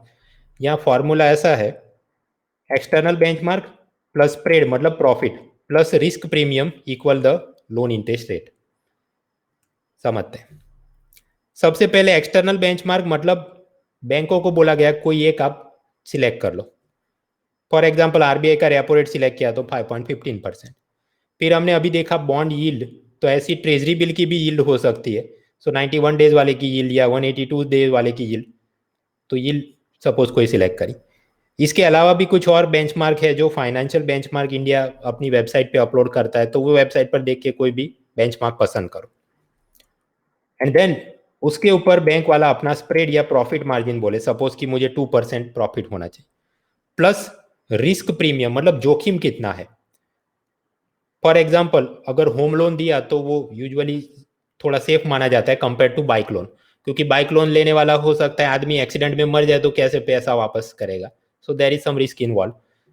Similarly suppose salaried employee है तो लोन वापस आ जाएगी लगता है, बट अगर सेल्फ एम्प्लॉयड है देन इट सीम्स डिफिकल्ट, क्योंकि उसकी नौकरी चली गई तो क्या, मतलब सेल्फ एम्प्लॉयड है तो उसको अच्छी, अगर कोरोना के चलते लॉकडाउन हो गया वो अपनी शॉप नहीं चला पाया तो हमारा पैसा वापस आएगा कि नहीं। पास्ट क्रेडिट हिस्ट्री, वो सिबिल स्कोर और ऐसा देख के भी पता चल सकता है। सो अकॉर्डिंगली सपोज आपको लगे रिस्क ज्यादा है तो आप बोल सकते हैं एक्स्ट्रा 0.15% और मिलना चाहिए। सो दिस प्लस दिस जो जवाब आए वो लोन इंटरेस्ट हो जाएगा। और बैंकों को बोला गया कि ये आपने फॉर्मूला हर 3-3 महीने पर मिनिमम अपडेट करना होगा। तो अगर 3 महीने बाद रेपो रेट में और रिडक्शन आता है और इसके साथ लिंक किया था तो ऑटोमेटिकली लोन इंटरेस्ट रेट भी वो जो बोरोवर है उसका कम हो सकता है।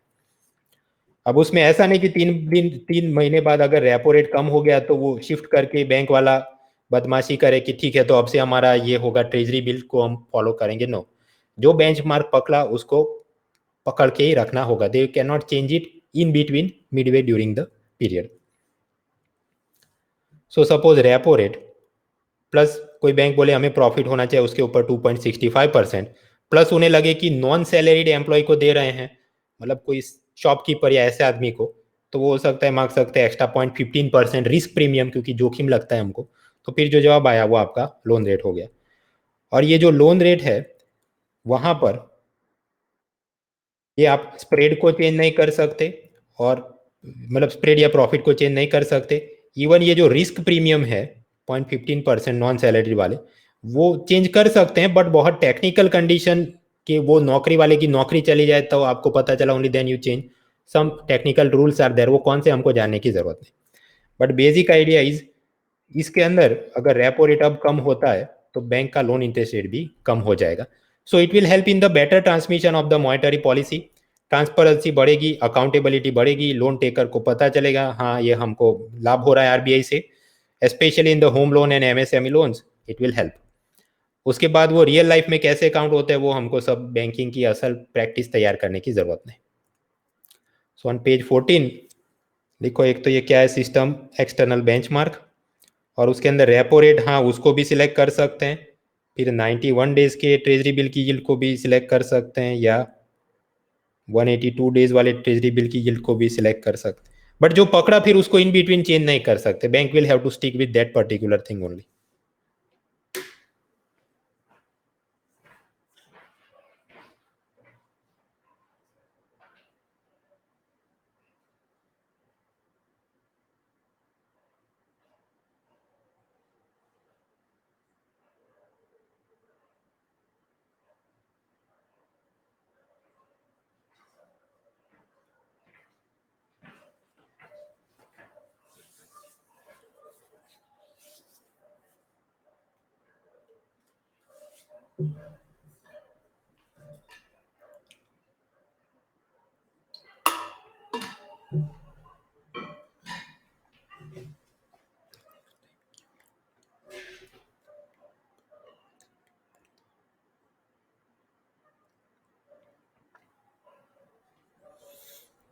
So this is done. Kimsi Ankit, Sanjeev and others.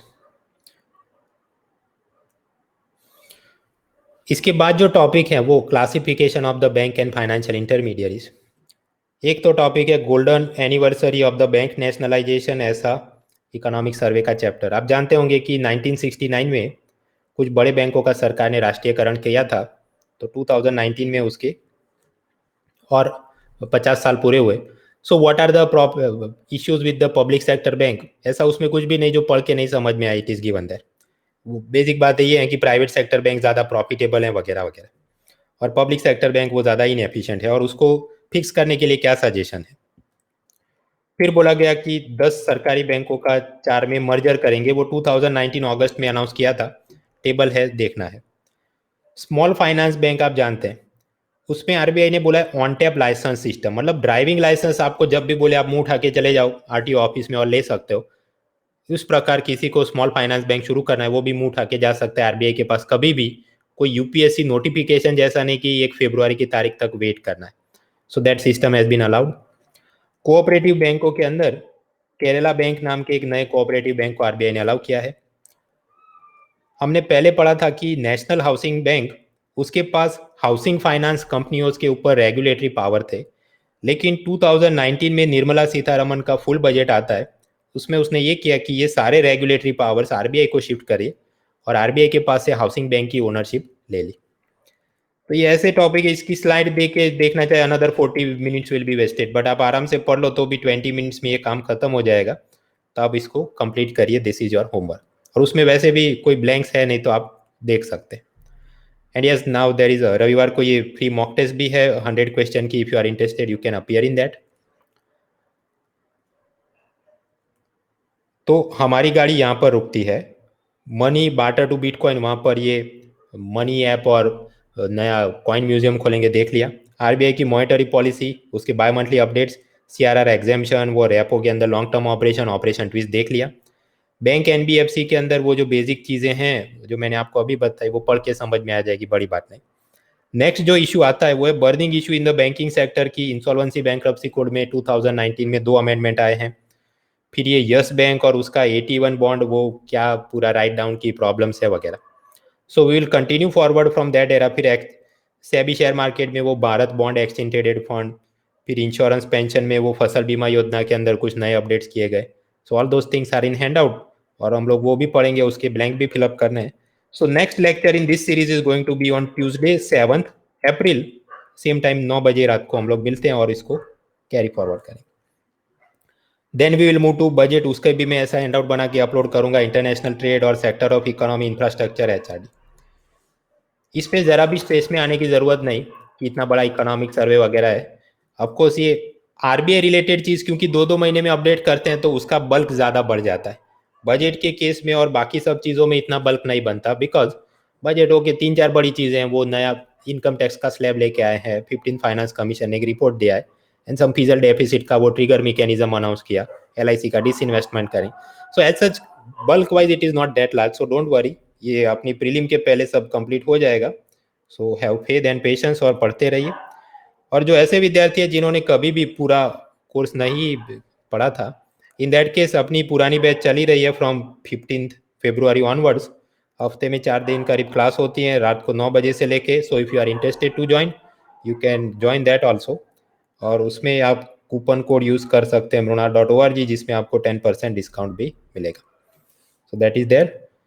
सो आगे बढ़ते हैं, पढ़ते रहिएगा, and stay safe, stay home. और बीच में मैंने फेसबुक में एक पोस्टर भी डाला था कि ये जनता कर्फ्यू है, वो स्टडी कर्फ्यू नहीं है, तो पढ़ाई करते रहनी है। ये हॉटस्टार और नेटफ्लिक्स वो सब आम जनता की चीज़ें, हमको we should derive pleasure in some better things, और बेटर थिंग्स क्या है, पढ़ाई में से ही खुद आनंद लो। ये सब नेटफ्लिक्स हॉटस्टार वो अपने लिए नहीं। तो मैं इधर क्लास एंड करता हूँ, 7 तारीख को हम लोग वापस मिलते हैं, और घर से बाहर ज़रूरत नहीं हो तब तक निकलना है।